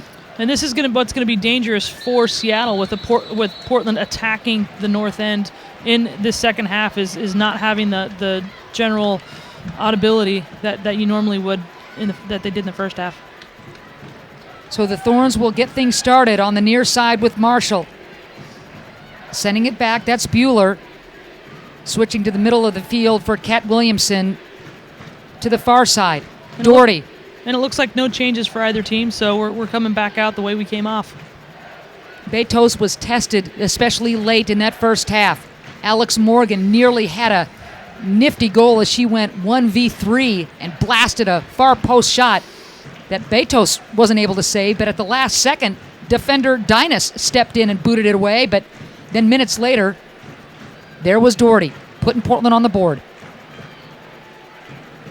An unlikely goal scorer for the Portland Thorns. Absolutely, but these players need to get more involved, and that might be just a little confidence boost that Doherty needs to continue to go forward offensively and not just sit back and watch the play as it unfolds. I love the play of Fishlock from Wales, all 5-2 of her winning that battle, but here comes Portland. Long in the penalty area.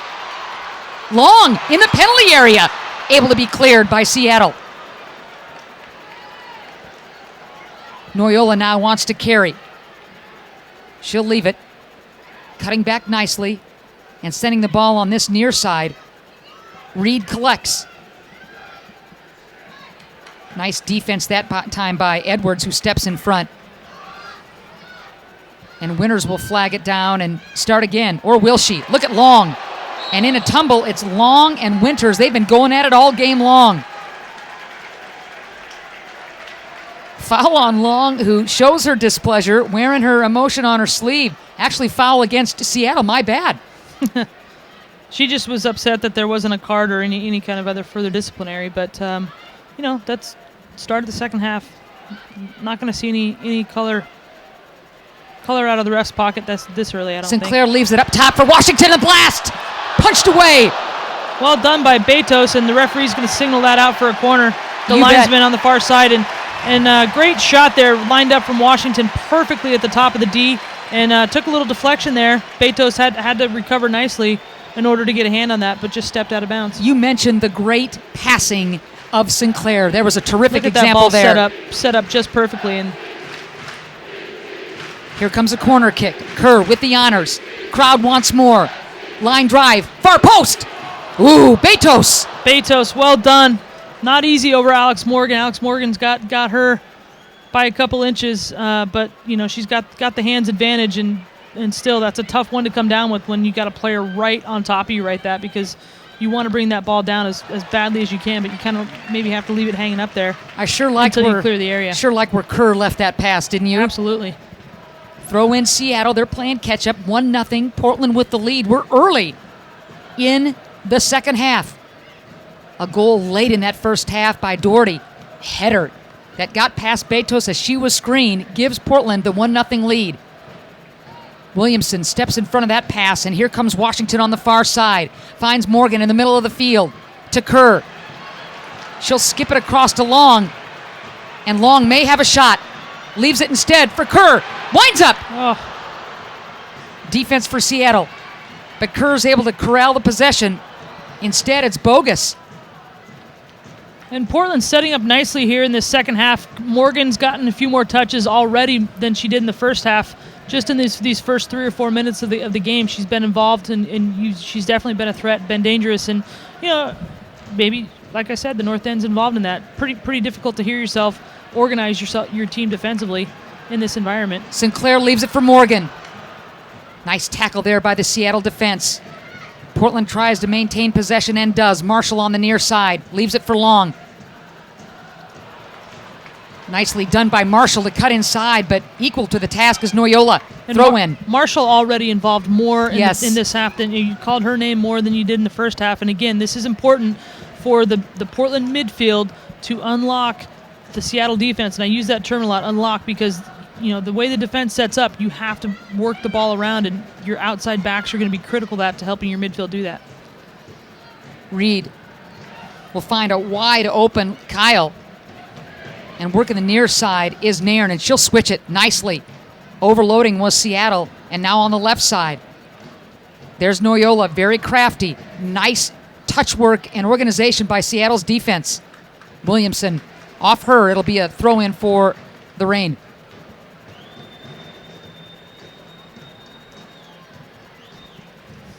'51st minute of this very entertaining match. Portland leading it 1-0. Doherty with the header late in that first half. Poke checked away by Doherty. Clearly, Portland's coaching staff made some adjustments at half. Yeah, I mean, I think it's, not only adjustment, but like I said, Fishlock goes down under pressure. In the box. Penalty area, I should say. Always an iffy call, but, I think it is a matter of settling down and understanding.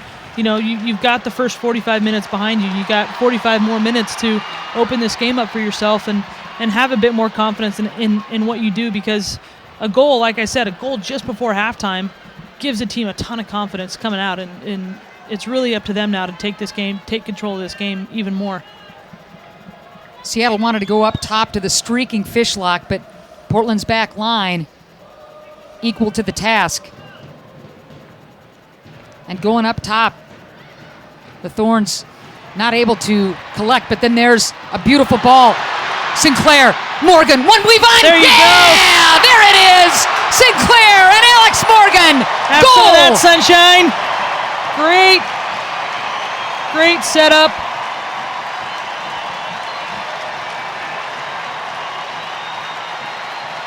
In front of the Riveters, and everybody here at JELD-WEN, Angela, is going nuts. And Sinclair wins that ball defensively, and then the assist. Just a slip up. I mean, you see the slip up here on the replay. Well, I think they're showing some graphics right now, but you're going to see the slip up defensively on the replay. That Zur gives the ball up, and Sinclair just slides it through, and classy finish from Morgan there. Keeping the head up is Sinclair, and Betos had no chance. The left-footed Morgan. Sinclair, one of the best passers of the ball in the game, and right on the money. Perfect pace, perfect distance, and that's going to be easy for Morgan every time. And Angela, all right, I'm going to put you back in the keeper role.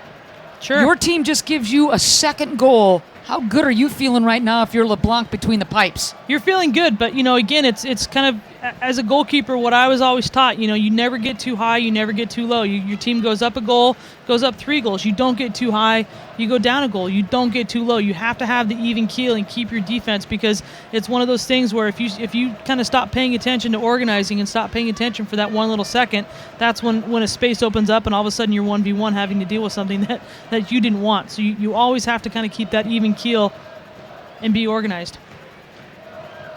Portland up 2-0 and smelling some blood. Fishlock. Great tackle there from Bueller. I'll say, because Fishlock really had some space. Absolutely. In the penalty area. Off a terrific feed from Winners.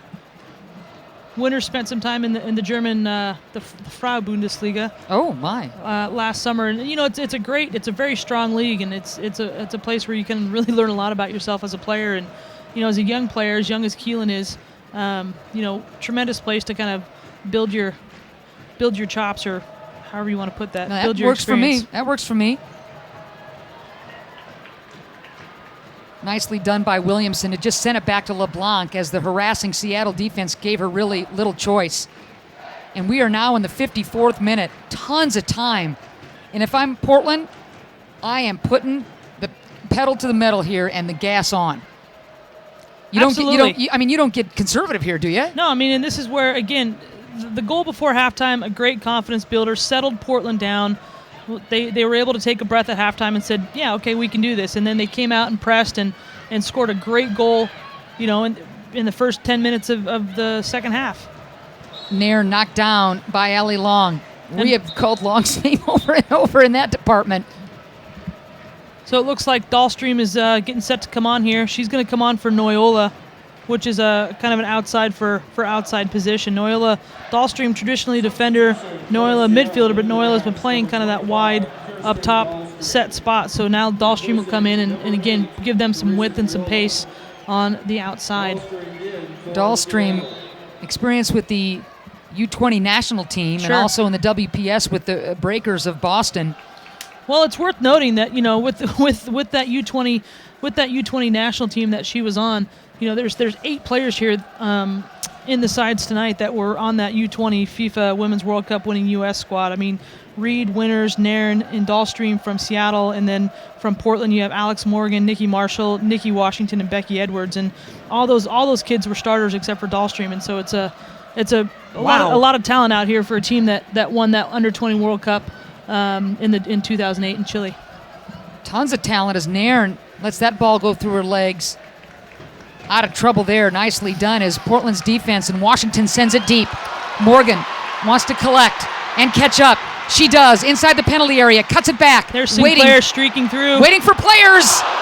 And puts it on the far post. And that's okay. Sinclair was making her run straight up through the middle, and that would have been a good pass. However, Morgan's looking at what she has in front of her. Could she afford to wait? Because Keelan Winters was also coming back, and there was just a little bit more organization. So why not just take a chance with a shot?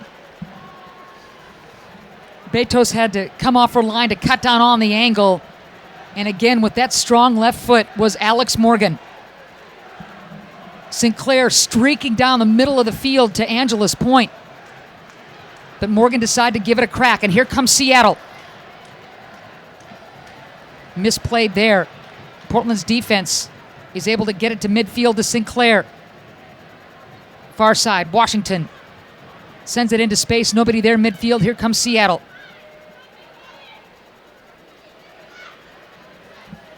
Near side, Long playing the great defense, trying to cut back is Reed, and she gives it up. Throw in. Thorns already leading 2-0. 57th minute of this terrific match. The Thorns hosting Seattle. Home debut in the NWSL. Good read from Sinclair there to step in front of Winners, and look at her speed. Sinclair trying to find somebody in that penalty area, but it's all Seattle jerseys there. Looks like Morgan and Sinclair have been dropping a little bit more into the midfield. You see Washington up high now with Kerr, and Morgan now kind of next to Sinclair. It's almost, now as Washington tracks back. We've talked to Cindy about the fluidity and changing of positions, and what a run from Morgan there just to get around. Morgan knocked down. Nothing called. What a terrific ball. I believe it was from Washington to Morgan. That's Crowd a good going battle. nuts. That's a good battle from Zur there. Boy, I mean, right by the penalty kick area. Inside the arc, actually, more appropriately, and Morgan went down, no call. What'd you think? We'll see the run here on the replay. Zur just gets in front. You see your arm come up around Morgan, but you have to look at that from the referee's view in the run of play as how the referees saw that. Zur came around, got the ball. She had the advantage there to win the ball there, so it's just a bit unlucky there for Alex Morgan that Zur was able to nip in front. What a great run by Morgan, though, and slotted nicely was Washington, who has been very active this entire game. Kerr knocks it out of bounds. It'll be a throw-in for Seattle. I think they wanted a quicker restart, but instead it'll be Reed getting the throw-in as Fishlock jockeys for position. Instead, it's good defense by the Thorns. Sinclair, ball knocked away. Seattle keeping the ball in their offensive third. There's Washington who heads it away out of danger. Seattle will collect. Portland's defense getting settled.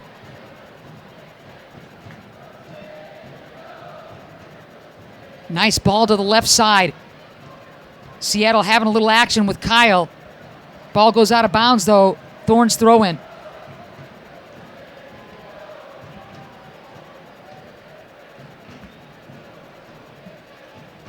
'60th minute of this match. The Thorns leading it 2-0. First half goal by Megan Doherty. Second half goal. Marion, thank you. Marion Doherty. Second half goal by the great Morgan Sinclair. The assist on that first goal, Washington. Assist on the second goal goes to Sinclair. Sure.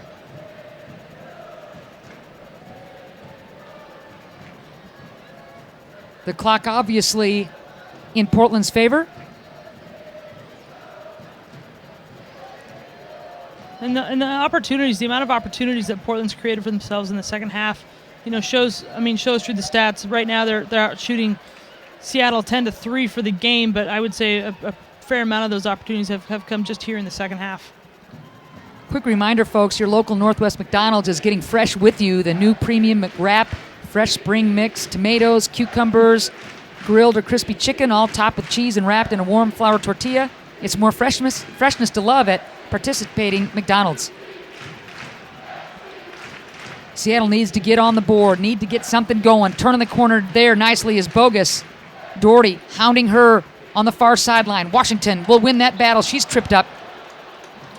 And Kyle just went to ground there, just trying to, she'd been beat and just trying to do whatever she can to poke the ball away. And, you kind of maybe call that what we call a professional foul. Just stop the attack, make sure there's not a quick counter. I would have done the same thing. Why not? Smart play. All the same, the Thorns will see if they can get something going. Long boot, Sinclair. Header favoring Portland. Near sideline, here comes Long. She'll leave it to Marshall. Trying to find that corner. Again, back to Long, intercepted by Nair. Long gets it back inside the penalty area. The blast! Just wide.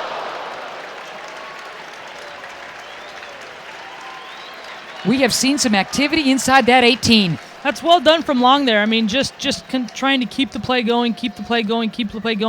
For her on that one, though, she's looking to shoot all the way. I'd try to put it on the ground, maybe get a deflection or look to see something coming in at the far post. But, she's got a heck of a shot, and the goal that she scored up at UP a couple weeks ago when they played the Pilots. You were there. Was just a cannon. Morgan leaves it for Marshall. Nicely done. Inside the 18. The centering pass! Just nicked away at the last second by Kyle, and then... Were it not for Kyle, that ball would have been in the back of the net on the foot of Sinclair. Sinclair read it perfectly. Kyle with the great defense, and Betos was there to gobble it up. Portland keeping the pressure on, Angela. Tremendous ball from Marshall, and again, Kyle just gets in front, and Betos comes and cleaned it up. Otherwise, that ball was going straight for the net on the boot of Sinclair. Nice idea on the centering pass by Seattle there, but Nairn wasn't able to catch up right in front of LeBlanc. Harmless there. What a second half for this Portland Thorns club. It is, and I think this is the millionth time I've said it since the half started almost 20 minutes ago. It's amazing what a goal just before halftime will give you your confidence, especially when you're jittery. It's your second game in a brand new league.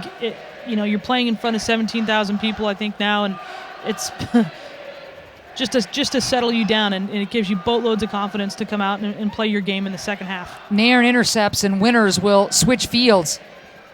There's Barnes on the far side, and Seattle will reverse that overload, kicked out of bounds by Williamson. Portland's defense looks to settle as Seattle will get the throw in. 64th minute, 2-0. Portland leading. Thousands and thousands of Portland Thorns soccer fans here at JELD-WEN. Kind of a cloudy, chilly day with a little bit of rain, but that doesn't matter to these folks. Smart, savvy, and game fans. Absolutely. Washington on the far side, very active, is going to leave it for Kerr. She wants to carry. Switches fields. Let's see if Marshall can catch up. Nope. And here comes Nairn on the counter. Long. Cuts her off on that near sideline. Towards the middle. Winners. Hounded. Stays with it. Play on, says the ref. Long will send it to Sinclair. Tries to get a toe on it. Instead, a little bit out of her reach, and Kyle will get things settled for Seattle. Bueller heads it. Fishlock there. Just keeps battling. What a terrific battle with her. And Nikki Washington. Foul whistled against Washington, and I'll tell you, Fishlock gave her an earful. Not happy there, but that's the game. It's kind of gone back and forth all game between the two teams, and it's a battle. And well, it's been a physical game from the absolutely. opening kickoff. Just kind of sorry, I was watching the replay there. You're and good. You're good. Listening to the fans call Fishlock a diver, I think, is what I'm hearing. But it's been a back and forth physical battle all game, and it's if you're gonna give it, you gotta be able to get it back, and that's just part and parcel of playing a physical brand of soccer. You got to give as good as you get. Sinclair clears it out of trouble. Morgan is going to flag this one down. Doesn't have a lot of numbers to play with, but she's got the near sideline in her favor. Is able to kick that ball away from the defender and still control. Morgan will wait. Long wants to turn the corner. Sends it back to Morgan, near sideline. Will she go to the corner? Looks for some help. Long. Getting organized is Marshall on this near sideline towards midfield. Here's Long again. Stepping out of trouble and leaving it for... That's Kat Williamson. Let's see if they switch fields. Edwards. Yes, she does. Kerr. Back up to Doherty. That pass too far, but Edwards is there to keep things going in the offensive third. A weak effort there, easily cleared by Seattle in the 18. On that last run out from Morgan here on the near sideline to us, I mean, once she gets going at pace, there's not a lot of people that in the world that can keep up with her, but it was Ellie Reed for Seattle that was able to track through and get in front of her and get her down, as we see the next Seattle sub, which is Larson coming on for Bogus. Yep, Christina Larson, the midfielder who starred at UCLA, will come in. WPS experience. Throw in. Far side. Thorns. Knocked out of bounds by Kyle. She's been very active as well. Kyle, Fishlock, Winners all over the place. Morgan trying to get out of trouble. Washington sidesteps trouble herself. Dangerously bouncing around in that 18. Seattle better clear it. Finally, the rain does exactly that. Portland able to control. The defense has been terrific. Back line playing so well. Not only pitching a shutout so far, but getting a goal from Doherty. Washington sends it inside. Boy, she was trying to slot that through for Morgan, who was making a break. Instead, Seattle's defense will get things going the other way. Long ball. That's a great run. Dahlstream almost flagged it down, and it was a terrific pass and effort by Fishlock. But again, Portland's defense, Ange, has been very, very tough. And again, you can see LeBlanc if you're looking at live at the stadium. She's back there. She's settling things down. She's telling them it's going to be okay. LeBlanc has always been a keeper traditionally that has played pretty high off her line, and as we see Washington get a probably a deserved yellow card there for the whack on Fishlock. Well, she and Fishlock have been going at it. Nikki Washington and Fishlock have been going at it all game long, and the Wales national captain goes down in a heap, and the yellow goes against Washington. And Fishlock is absolutely not short on confidence, and so she will call that. She will call for that foul, every time, and that was. She's not afraid to go into somebody and go at somebody for. Yeah. Seattle needing a goal. Nice deep ball from Nairn. Dangerous ball.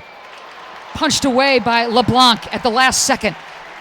Yeah, so as I was just saying, LeBlanc is traditionally has played a little bit higher off her line, and it looks like she was just out there, didn't really see the kick coming. I think she was looking, organizing, and then all of a sudden the kick came, so she just caught a little bit high up, but did what she needed to do with it, which was put it out wide because she knew she wasn't going to be able to catch it. Fishlock with the corner. Deep ball that Sinclair is able to clear. Crowd appreciates that. It'll be Seattle's ball. 2-0, Portland leading Seattle in the 69th minute of a terrific match here at JELD-WEN. The home debut of the Portland Thorns in the NWSL. Leaving it back and getting it out of trouble. Seattle will keep it in its home half. Dynas will find Fishlock on that far side. Carries the ball, taking on the Portland defense. Fishlock carrying. Nicely done by Kat. Good step there from Williamson. A lot of confidence there to step up and win that ball off the foot of Fishlock. As we see Morgan get fouled there. Zurer with the hard tackle, but the whistle will go against the Seattle Reign defender. And Morgan very slow to get up. That's just a hard sliding tackle. And yeah, Morgan, you could tell gingerly getting to her feet. Portland trying to add to their 2-0 lead, Angela. They have put the heat on Betos and company. Kerr, an excellent server of the ball. She could put this on the money pretty much, and she's going to pick her spot right here. I'm betting it's going to be Kerr and not Washington who takes this. Good call. Here comes Kerr. Little chip shot looking for the header. Was right there looking for Doherty again on the edge of the 6-yard box. Seattle's defense played that well. And it's worth noting, as you saw Alex Morgan get up and she was kind of hurting, I can guarantee you she doesn't have any turf burns or nicks like that. I mean, this JELD-WEN field, you're going to see nothing like you saw. Those of you that follow, Sydney LaRue, who tweeted a picture after her game last week in Boston of her legs all beat up and battered from the turf in Boston. This field is nothing like that. I've never seen a player come off the field with a turf burn. Long wanted to turn the corner. Fishlock was there instead, and Edwards will restart. Kerr. Edwards again near midfield. She'll backtrack. And Bueller and company will start anew. Near sideline. Marshall, very active. There's Long, avoiding the defense. Beautiful ball into Morgan. Inside the 18. We're going to wave that down. That's a decent call. I mean, I think Long knows it. Long got the ball, and as soon as she looked up, Morgan had already started her run back in behind Zurer there, and just kind of had gotten behind her shoulder there, and as she played in the ball, you can see it right there on the replay. Offsides. Yeah, that was tight though, wasn't it? Very tight. I mean, you might have looked and seen, Dynas and Barnes maybe holding her on, but it's a tight call. But the linesman's right on top of. He was right on top of that line. So. Hey, quick reminder, folks, treat yourself to Alaska's award-winning service as you fly to some of the most popular places on the West Coast, Alaska and Mexico to see and save or explore more. Spend less at alaskaair.com. Kerr winning that ball inside the penalty area. Far post! Just wide, and nobody there to help. Sinclair just a little late. And Kerr, actually, to be fair, I think was probably looking to cross that ball and thought that Sinclair might have been a little bit more ahead than she was, and almost benefited from a knock-in from Dynas there. Boy, Great call. Angela, on the replay, we've got the luxury of that. Dynas had to skip over that shot, where she may have own goaled it. 2-0. Portland wanting to add to it. Seattle with the intercept. They'll collect back to the defense and see if they can get something going. Fishlock turns. Sinclair almost with the pick. Deep ball, harmlessly sent forward, and Doherty will flag it down.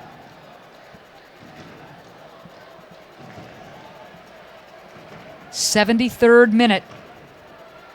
Portland with the 2-0 lead. Both of these teams coming off of draws in their season opener. Nice ball inside the 18. What a terrific finish. Just a terrific finish by Jessica Fishlock to get it past a diving LeBlanc, and Fishlock gestures to the crowd. Fishlock definitely not winning any fans in Portland, but what a quality opportunity that was, and a great, very composed from the Welsh international. I mean, she's 26 years old. She's had 67 caps for her national team, and she's played all over England, in Australia, and that's a tremendous amount of composure. Well, Portland's defense not able to clear, and Fishlock just wouldn't quit on it. Morgan, Betos, and Dynas all just colliding near the top of the 18 as Morgan was trying to get that goal right back. Well, this is a horse of a different color now. Boy, I'll tell you what, Larson just coming in to creams. challenge there. Yeah. And will get called for the foul, and then I just saw Ali Long come over and have a word with Cindy Cohn, and Cindy Cohn looked down at her substitutes bench and is probably going to make a few changes here. Good call, partner. But to your point, that 2-0 lead really didn't mean anything to a Seattle club that knew it was getting close, and now we've got ourselves a ball game. Sure, and again, Jessica Fishlock, boatloads of confidence on that kid. Well, you're not kidding. Did you call that or what? She's definitely gonna find her opportunities and take them, but just right in there, just that tackle. Sinclair is able to keep it alive. Long on the near sideline. Marshall will try to carry. Seattle's defense will poke it away. And Fishlock is the kind of player, Angela, who thrives off of the away crowd. Oh, absolutely. You can tell. I mean, she, has no problem scoring, and I would say if she scored another goal, she might she might run the end of the field and run in front of the north end, in front of the Riveters. Yeah. Everybody's still on their feet at JELD-WEN, especially where the Riveters are hanging out behind Betos. Seattle a little bounce in its step. Only down 2-1 now in the 76th minute.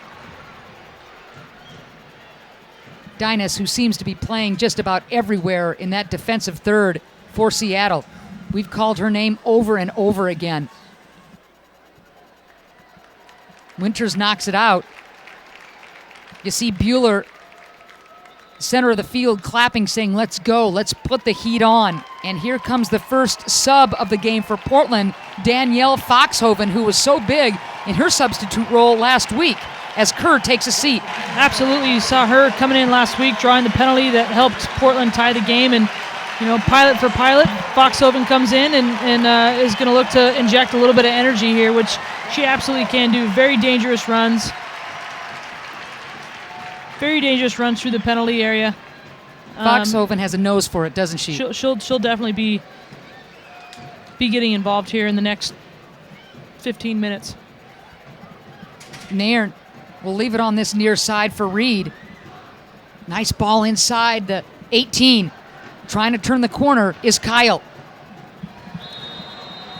Foul will go against the Thorns defense, and Seattle will try for the quick restart. Nairn over the ball.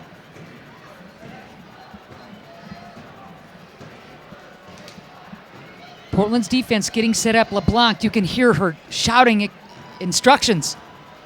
She's lining up her wall, and she's making sure they get it right down there. Taking no chances. Far post ball. Headed away. Right back to Nairn. Fishlock leaves it. Nairn. Dangerous ball. Bodies flying. That's Bueller on the clearance there for Portland. Sinclair on the first clearance, and then Bueller. Long on the counter. Gets tripped up by Fishlock. Crowd will let the Look up his Whales. pocket for this one. Yep, let her Same have thing. it. There's the yellow. Fishlock goes and taps Long on the back of the head as Allie was belly up on the turf. That's deserved. This game has given us a little bit of everything, isn't it? Hard sliding tackle, easy call to make. Absolutely, and again, you see Fishlock on the replay. She knows it. She knows she deserved the crowd, and then she went and gave a couple claps to the Riveters. This crowd is just letting Jessica Fishlock have it. She antagonizes them, and she's a fun player to watch, and I'm sure for every person here, it's great to kind of jeer her when things like that go wrong, because they know, you like players that interact with the crowd like that. It really is enjoyable. You bet. Makes the games more enjoyable to watch. Deep ball. Headed away. Let's see who can outrace whom for that ball, and it'll be a throw-in for the Thorns. Headed away by the Seattle defense. Great pressure there from Foxhoven, just pushing Larson to the point where Larson couldn't win that ball comfortably and tried to play it up and ends up walking it out of bounds. 79th minute, 2-1 Thorns. A goal by Fishlock cuts the lead in half. Seattle feeling like they've got the equalizer coming. Portland, on the other hand, keeping the ball in their offensive third to put maybe the goal that puts this thing to bed in the back of the net. Marshall heading it. Sinclair with the same. Sinclair is able to settle. Couldn't get it to Foxhoven, but there's Long, who's been everywhere. Nicely done. Turns the corner. Looks for somebody to pass it to. Maybe they'll switch fields. Foxhoven gets rid of it. Morgan, 1v1. Far post pass. Washington. Nice defense there. Barnes. And here comes Seattle. We're on in the for far a side. great last 10 minutes here. This is going to be a lot of fun to watch.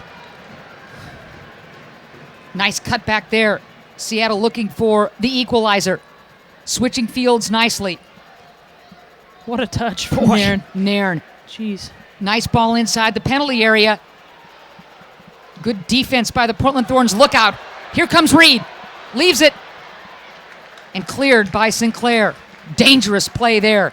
This is such a great game. I mean, it's 2-1. It's exactly the kind of atmosphere and exactly the kind of, the last 10 minutes is going to be very exciting. And it's just as we get in the official attendance number, I know everybody wants the attendance, but we can't get it out to you guys until they give it to us. It's 16,479 people here in attendance at JELD-WEN Field. It is obviously going to be an NWSL record. I mean, maybe I shouldn't say obviously, but no, it's the highest capacity field in the league. So, and then it is worth noting that this is higher than any attendance figure in single game attendance figure for the WPS as well. 16,479. Angela, the last week you were telling me, just wait, there's going to be 17,000 people, and you were right. What a testimony to the Portland metro area and the soccer fans that come near and far, Angela. It doesn't matter if it's men's or women's, they love their soccer. As we see Long get a clap from the crowd. Long comes off the field, and it's Courtney Wetzel, the Oregon State kid. Or I shouldn't call her a kid. It's all right. She's the Oregon State Beaver. Another player, local player. She's from Issaquah, I believe. Or Puyallup, excuse me. She's from Puyallup and has actually been playing professionally over in Ottawa. But how good was Allie Long today? Tremendous. And a couple nervy fouls early, drew the yellow card, had to settle it down. Otherwise, she could have drawn a second yellow and been ejected from the game. So she did a very good job of getting her composure back and then focusing on what her job was, which was, to defend on the low side of the ball against the likes of Noyola, Bogus, Nairn, and then, really have to contribute and find those opportunities for Morgan, Kerr, Sinclair to get the ball at their feet. So we're in the 82nd minute. Seattle with the ball, but trailing Portland 2-1. Nice job of switching fields, but there's the Portland Thorns defense. Washington and company taking control. Wetzel trying to find Morgan. Look at the foot speed of Alex Morgan. Unbelievable. Knocks the defender off the ball. Ellie Reed goes down there.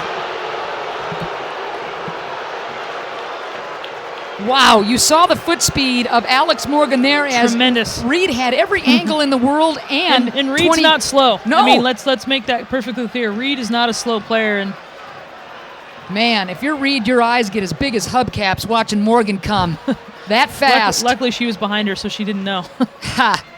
Wetzel.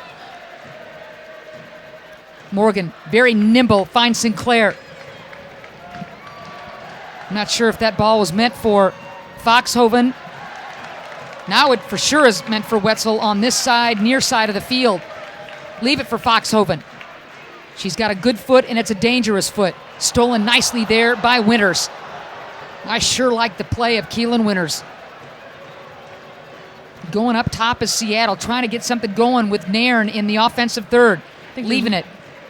I think there's a lot to be said for what Keelan Winters brings to this team. Obviously, she's a captain, and that says a lot when you have the amount of veteran players on this Seattle team, and when you put the on-field leadership in the hands of a 24-year-old kid. I mean, she literally is a kid to some of these people out here, and she's done a tremendous job, and she's a tremendously talented soccer player, and I think is going to be a bright spot for the Seattle Reign team in seasons to come.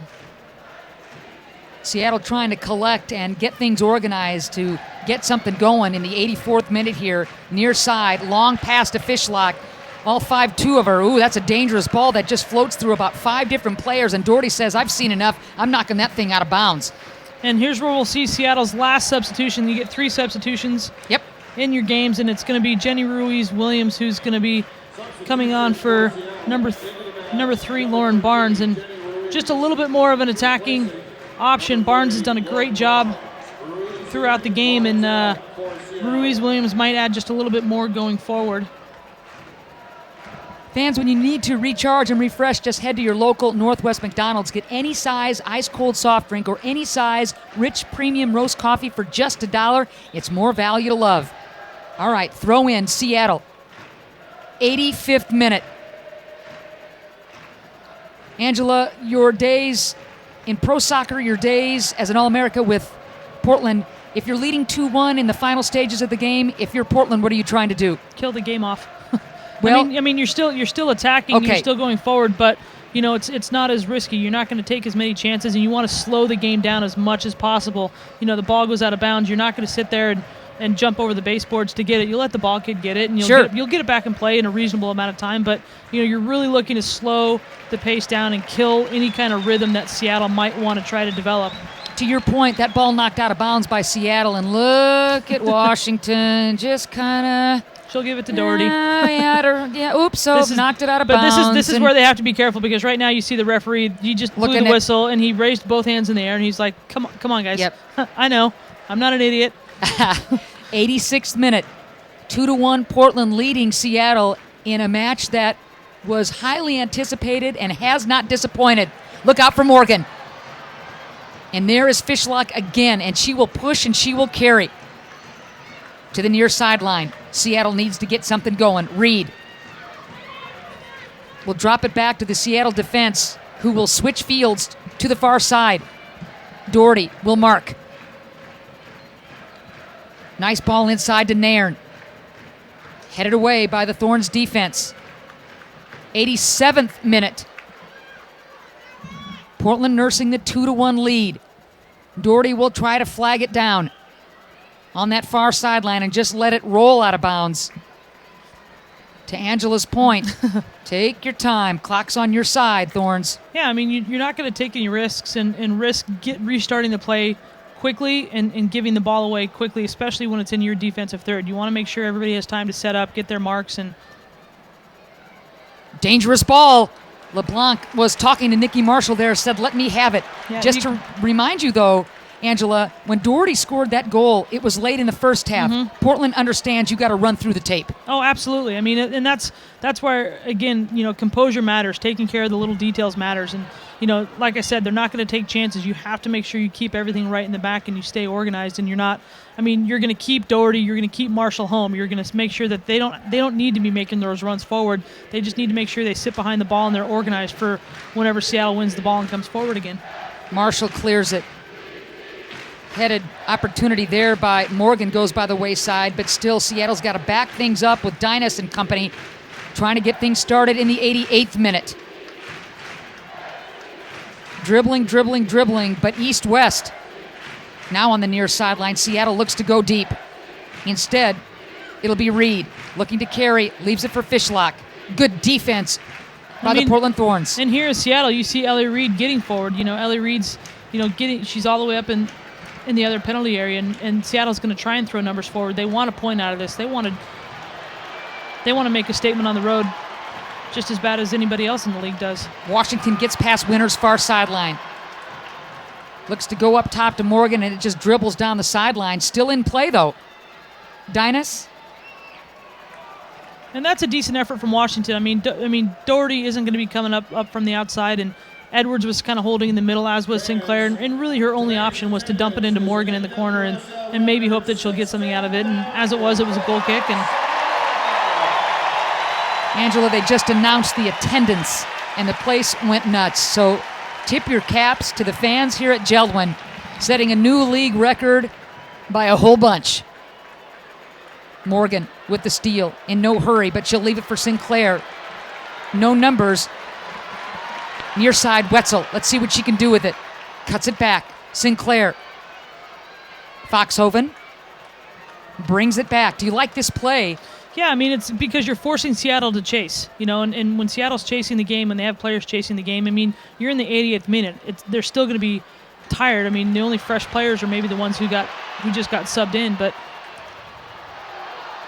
Washington is knocked down and no call, as I think Dahlstream got her, but that's good composure by the Portland Thorns, not in any hurry here in the 90th minute of this match and leading 2-1. Edwards, as Sinclair wins it. Washington on the right side. Harmless ball, but it takes time off the clock as Beto says, go, I'm going to boot it. Reed. Ball kept in play. Wetzel trying for the steal. Instead, it's Zurr. Lets it through. Fishlock, nicely played. Washington with the steal. There's Nairn stepping in front.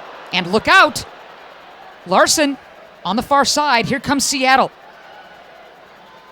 They'll reload. You can just feel a little nervous energy here at JELD-WEN as Winters is stolen. Great play by Alex Morgan, and the crowd appreciates that. Ladies and gentlemen, the fourth official on the sideline has indicated there will be a minimum of 2 minutes of added time in the second half. 2 minutes of added time. So Portland is not finished yet. Don't count the victory yet. 2-1. Thorns with the lead. Seattle in a desperate situation to tie this thing. Carrying nicely. Able to turn the corner. Seattle centering pass. That's Larson. Larson is going to leave it for Nairn. Dangerous up top. And man, Nairn does not miss from there too often. Wow. Seattle is really aggressively trying to equalize, and Nairn had a left foot shot. And, not a lot of pressure. Nairn's right there. I think Foxhoven was the closest person to her, and she wasn't able to. We're about 50 seconds into the 2-minute stoppage time as LeBlanc tees it up. Morgan pressured, stolen, Fishlock. Seattle will organize and try to get something going again. Morgan with the near steal. Switching fields is Seattle. About a minute to go in stoppage time for Portland to collect its first win of the year. Ellie Reed inside the 18. Winters as Portland tries to clear. There's Sinclair. Fishlock near midfield. She's going to send it. Deep ball, dangerous ball.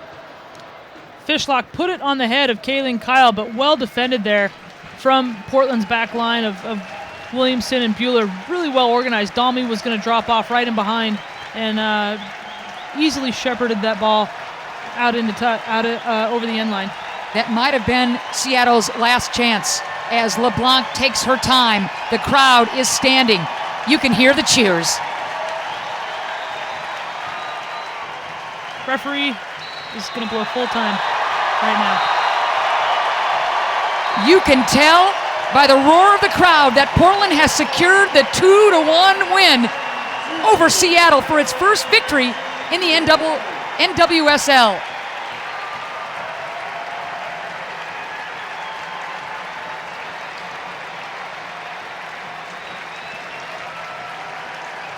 Hard-fought win for the Portland Thorns. They went up 1-0 at halftime and then 2-0 on Morgan's goal. Seattle comes fighting back, and it went down to the wire, Angela. Absolutely did, and you can see, Fishlock out on the field just drained, and it's been a tremendous 90 minutes here in Portland. What an atmosphere, what an environment, and Seattle's gonna not enjoy the 3-hour bus ride back up to Seattle, but having played in an atmosphere like this, this really is a special day for a lot of these players, and now for the Seattle team, it's they're battle tested. It was a lot different than last week, and they're gonna take this into their next match, and definitely having learned some lessons. Seattle playing without Hope Solo, Rodriguez, Rapinoe, and gave Portland all the Thorns could handle, but in the end, it was the Portland Thorns taking the 2-1 win over Seattle for its first outright NWSL victory. A huge win for Portland and the near 17,000 fans here at JELD-WEN to celebrate the moment. We'll be back with more Portland Thorns action in just a moment.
Once again, any fans with vouchers for today's Moment We just witnessed, Angela Harrison, the Portland Thorns, the victorious Portland Thorns, after having defeated Seattle 2-1, saluting the crowd and then really pausing in front of the Riveters, and it was a love fest, wasn't it?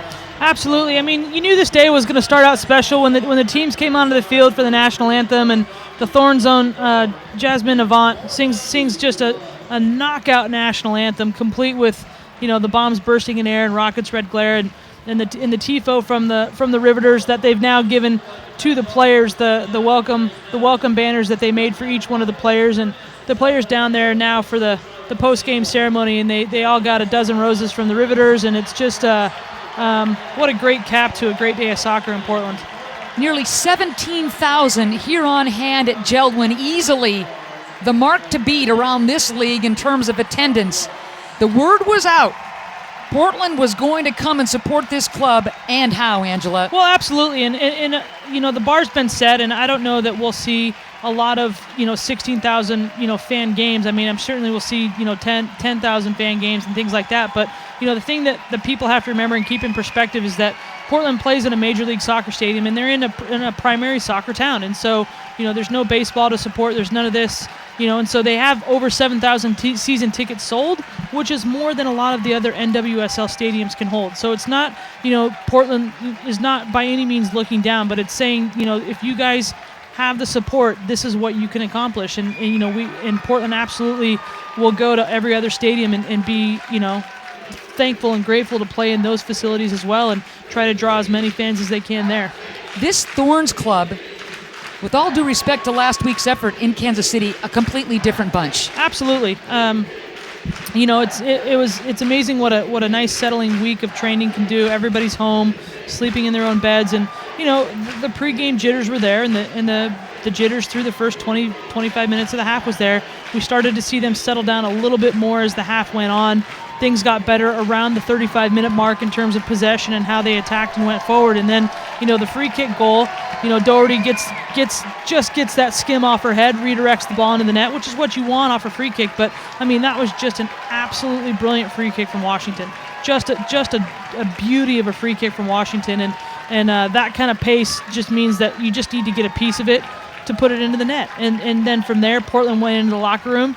Minutes later, was able to sit down, take a breath, and was like, okay, yeah, we got this. This is good. And then they came out and just a completely different attacking mindset in the second half. Morgan dropped a little bit deeper, and you saw Washington shifting up or Long shifting up and Kerr staying up high, and it was just kind of Morgan and Sinclair in the midfield to get more of the ball because that's where the Thorns are going to be successful. Everybody knows from the allocation, Portland was dealt, they by popular opinion says Portland was dealt the best hand out of any of the allocated teams, and so you want those players then to be around the ball more. Well, game, set, match in that department. Seattle gamely comes back to make it a tough match, but at the end of the day, give this one to the Portland Thorns. 2-1 the final here at JELD-WEN in front of nearly 17,000 Portland Thorns fans. Our post-game show continues. Don't go away. We will be right back.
Thorns FC post-game show. Live coverage of Thorns FC is presented by McDonald's and Shots, along with Angela Harrison.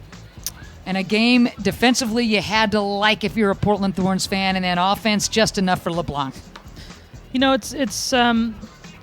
don't think LeBlanc has a lot to be disappointed in. I mean, obviously, any goalkeeper you want the shutout. You ought to know. You ought to know. Yeah, absolutely. But you know, when you have a player, you know, like Fishlock that has the ability to change the game like she does, and that she is absolutely going to be, you know, Seattle's, you know, litmus throughout the season. As she goes, Seattle will go. I mean, Keelan Winters is gonna do a great job for Seattle, but Fishlock really is gonna kind of be the lightning bolt that the Reign need, and she can absolutely change a game. And here you are, you're away from home, you're down. You know, you're down 2 goals. It's a rivalry, or so you've been told, and you're looking for something to change the game, and it was kind of going, and then Fishlock decided, yeah, I'm gonna have to do this. I'm gonna change the game, and she did, and that was a great shot that beat LeBlanc. LeBlanc can't be too upset with that, and you know, you move on and look to get better each week. Allie Long and Kerr really doing a nice job in the midfield. Marshall and Doherty, that back line awfully tough, along with Bueller. And then you get Sinclair's wisdom and her awareness and using all the field, and Morgan able to close. Yeah, it is. It's about having, you know, your closers and the people that do have confidence on the ball. You know, I talked about Fishlock for Seattle. I mean, Morgan's going to have confidence on the ball. She just needs to see more of it, as she did in the second half, and she needs to have players. You know, not that she needs somebody to make it easy for her, but it's 10 times easier to make sure. That was fun, wasn't it? That you have. Sorry, it's 10 times easier to do your job when you have Sinclair make it easy with a pass like that to get the her goal. So a terrific opportunity for the Thorns to experience all of JELD-WEN in its glory, and head coach Cindy Parlow-Cone is now addressing the media about what a great match it was for her Thorns. It's hard for a team to play against 12 people.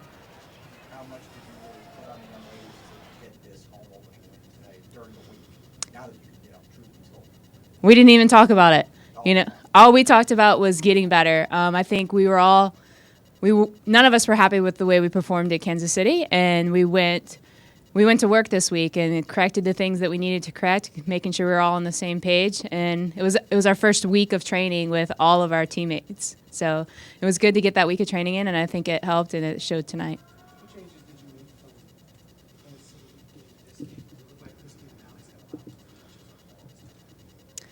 I think we changed a lot. I don't think the way that we played in Kansas City was the way that we want to play.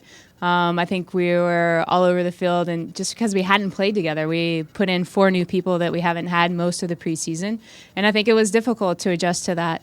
But we had this week of training, like I said, and I think we were able to get to know each other a little bit better, and I think our rhythm was better. I think our defensive organization and choosing when to press and when to drop in was much better than it was in Kansas City.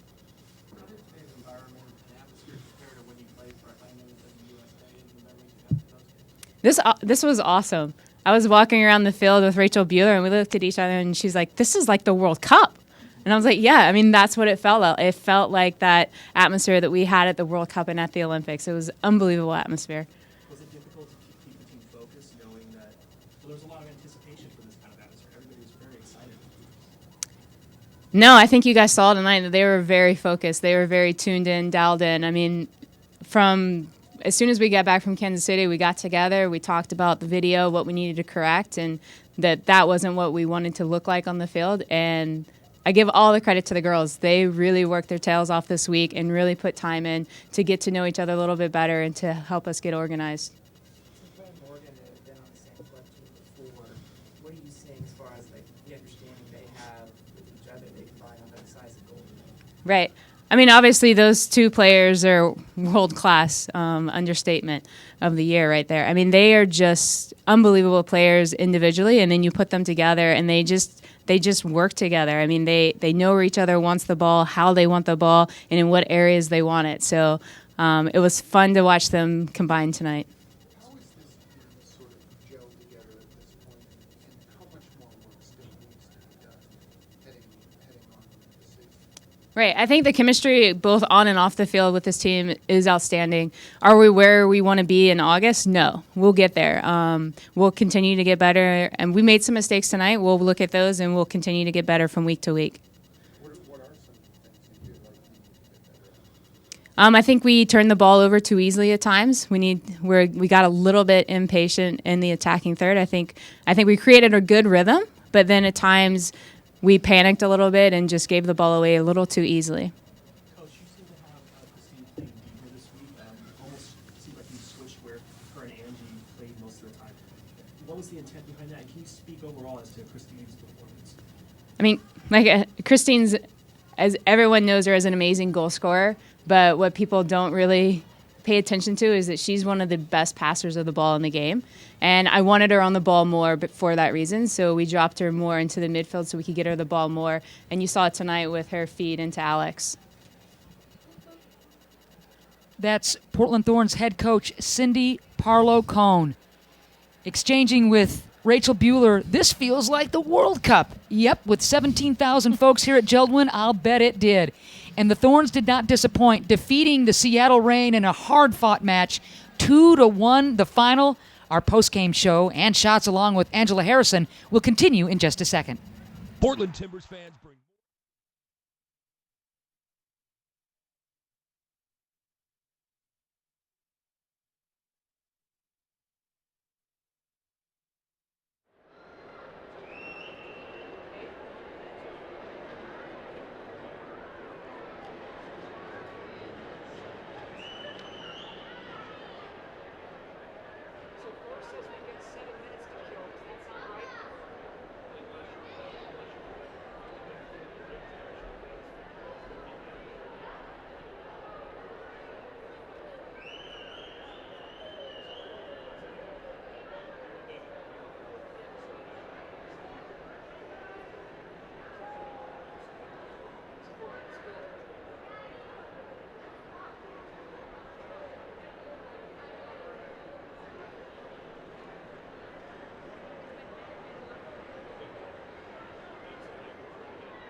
Welcome back to the Thorns postgame show. Live coverage of Thorns FC is presented by McDonald's. And Angela, a quick reminder that the Portland Timbers have a road game tonight at 8 o'clock sharp in San Jose. You can find the live radio broadcast on our sister station, Sports Radio 750 The Game. Pre-game coverage begins at 7 o'clock, and the game will also be televised on Root Sports. All right, we collect our breaths and get settled and realize that this home field magic will go away for a little bit because now the Thorns embark on a tough 3-game road trip. Absolutely, and I was talking with Tiffany Milbert after she left our interview, but I just was chatting with her in the break, and we talked about just this team does need time to gel, as does every other NWSL team. I think there's a lot of great expectations given the amount of backing. We talked about we heard Cindy Cohn in your interview with her pregame. The fact that all 3 federations, North American federations, are buying into this and investing a substantial amount of money into their players, into this. There has to be you have to understand that it is gonna take some time. It's not, these teams aren't gonna come out here and you aren't gonna see Morgan and Sinclair scoring 6 goals. As much as I'd love to see it, and as much as the 16,000, 17,000 fans that were here today would love to have seen 4 goals from both players. It's gonna take time for things to gel, and Portland's gonna work things out, and teams gather confidence. This was a huge boost of confidence for the Portland team, and as you said, now they have to carry that through on the road. For the Seattle team, they lost 2-1, but to play as well as they did in this atmosphere and do some of the very good things that they did, for them, that's a boost of confidence too, because they didn't go out of here, they didn't lose 5-0, they didn't get slammed out of the game. They lost their composure for a good bit of the second half, and then Fishlock and Winters were able to get it back for them with a good bit of play. So it's just the little things that will carry through for the rest of the season for them. So the so-called experts, and you know it, Angela, we've been talking about this, have picked Portland from the very beginning, especially with that strong allocation of players.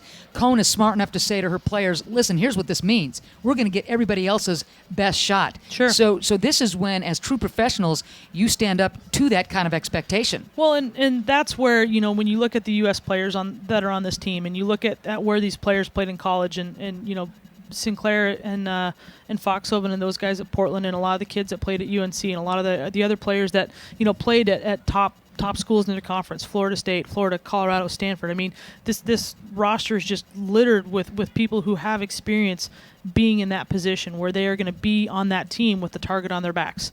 And, you have to be able to deal with that. I mean, there's a lot of pressure, but you have to be able to collect it, compartmentalize it, and deal with it, and go out and do your job, because, ultimately, especially for those players who have been allocated, but, the investment that a lot of these owners are making, this is your job. And that's where I think a lot of fans want to see this league go, and they want to see that parity and that similarity with MLS. But the fact of the matter is the money's not there for the investment. So if you want to make it your job, you have to take it seriously like it's your job. And we can get more sponsors, we can get more money, and pay these kids a little bit more money for what they're doing, because they're certainly doing a tremendous job, and they're representing the towns that they play in with great success. What kind of buzz do you think today's match is going to create in the Rose City with 17,000 folks and a Thorns victory to boot? Well, I don't know about the buzz in the Rose City, because it's, for here, it's what people do. We had Tiffany Milbert on.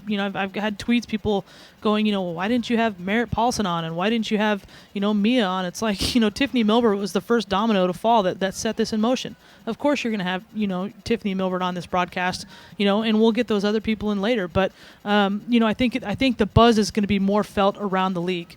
I think it's going to be, in the Kansas City, in Chicago, up, in New York, across Boston, is like, this is great, because now you look at other supporters, and that's what, not that there wasn't a great supporters culture in MLS before the Timbers and the Sounders and the Whitecaps and those guys came in, but that rivalry and the level of intense support and passion for the game and for their team that those supporters showed, that was a great demonstration, and it made it okay for a lot of people in other city to go, you know what, I do like soccer, it's cool, and I want to go watch these games and support. And I think it's going to do the same thing across the league, where you can say, we do have a supporters group, we're going to go and we're going to chant these women on, and make sure that they have cool traditions. And at the end of the game, as I said, the players got roses, but for the Timbers, they saw the log slash for the goal scorers, and for the Thorns, they'll give them a thorn for every a rose for every goal scored at the end of the game. That happened, and so that's that kind of organic growing of the game needs to happen. It can't be forced, and it can't be something that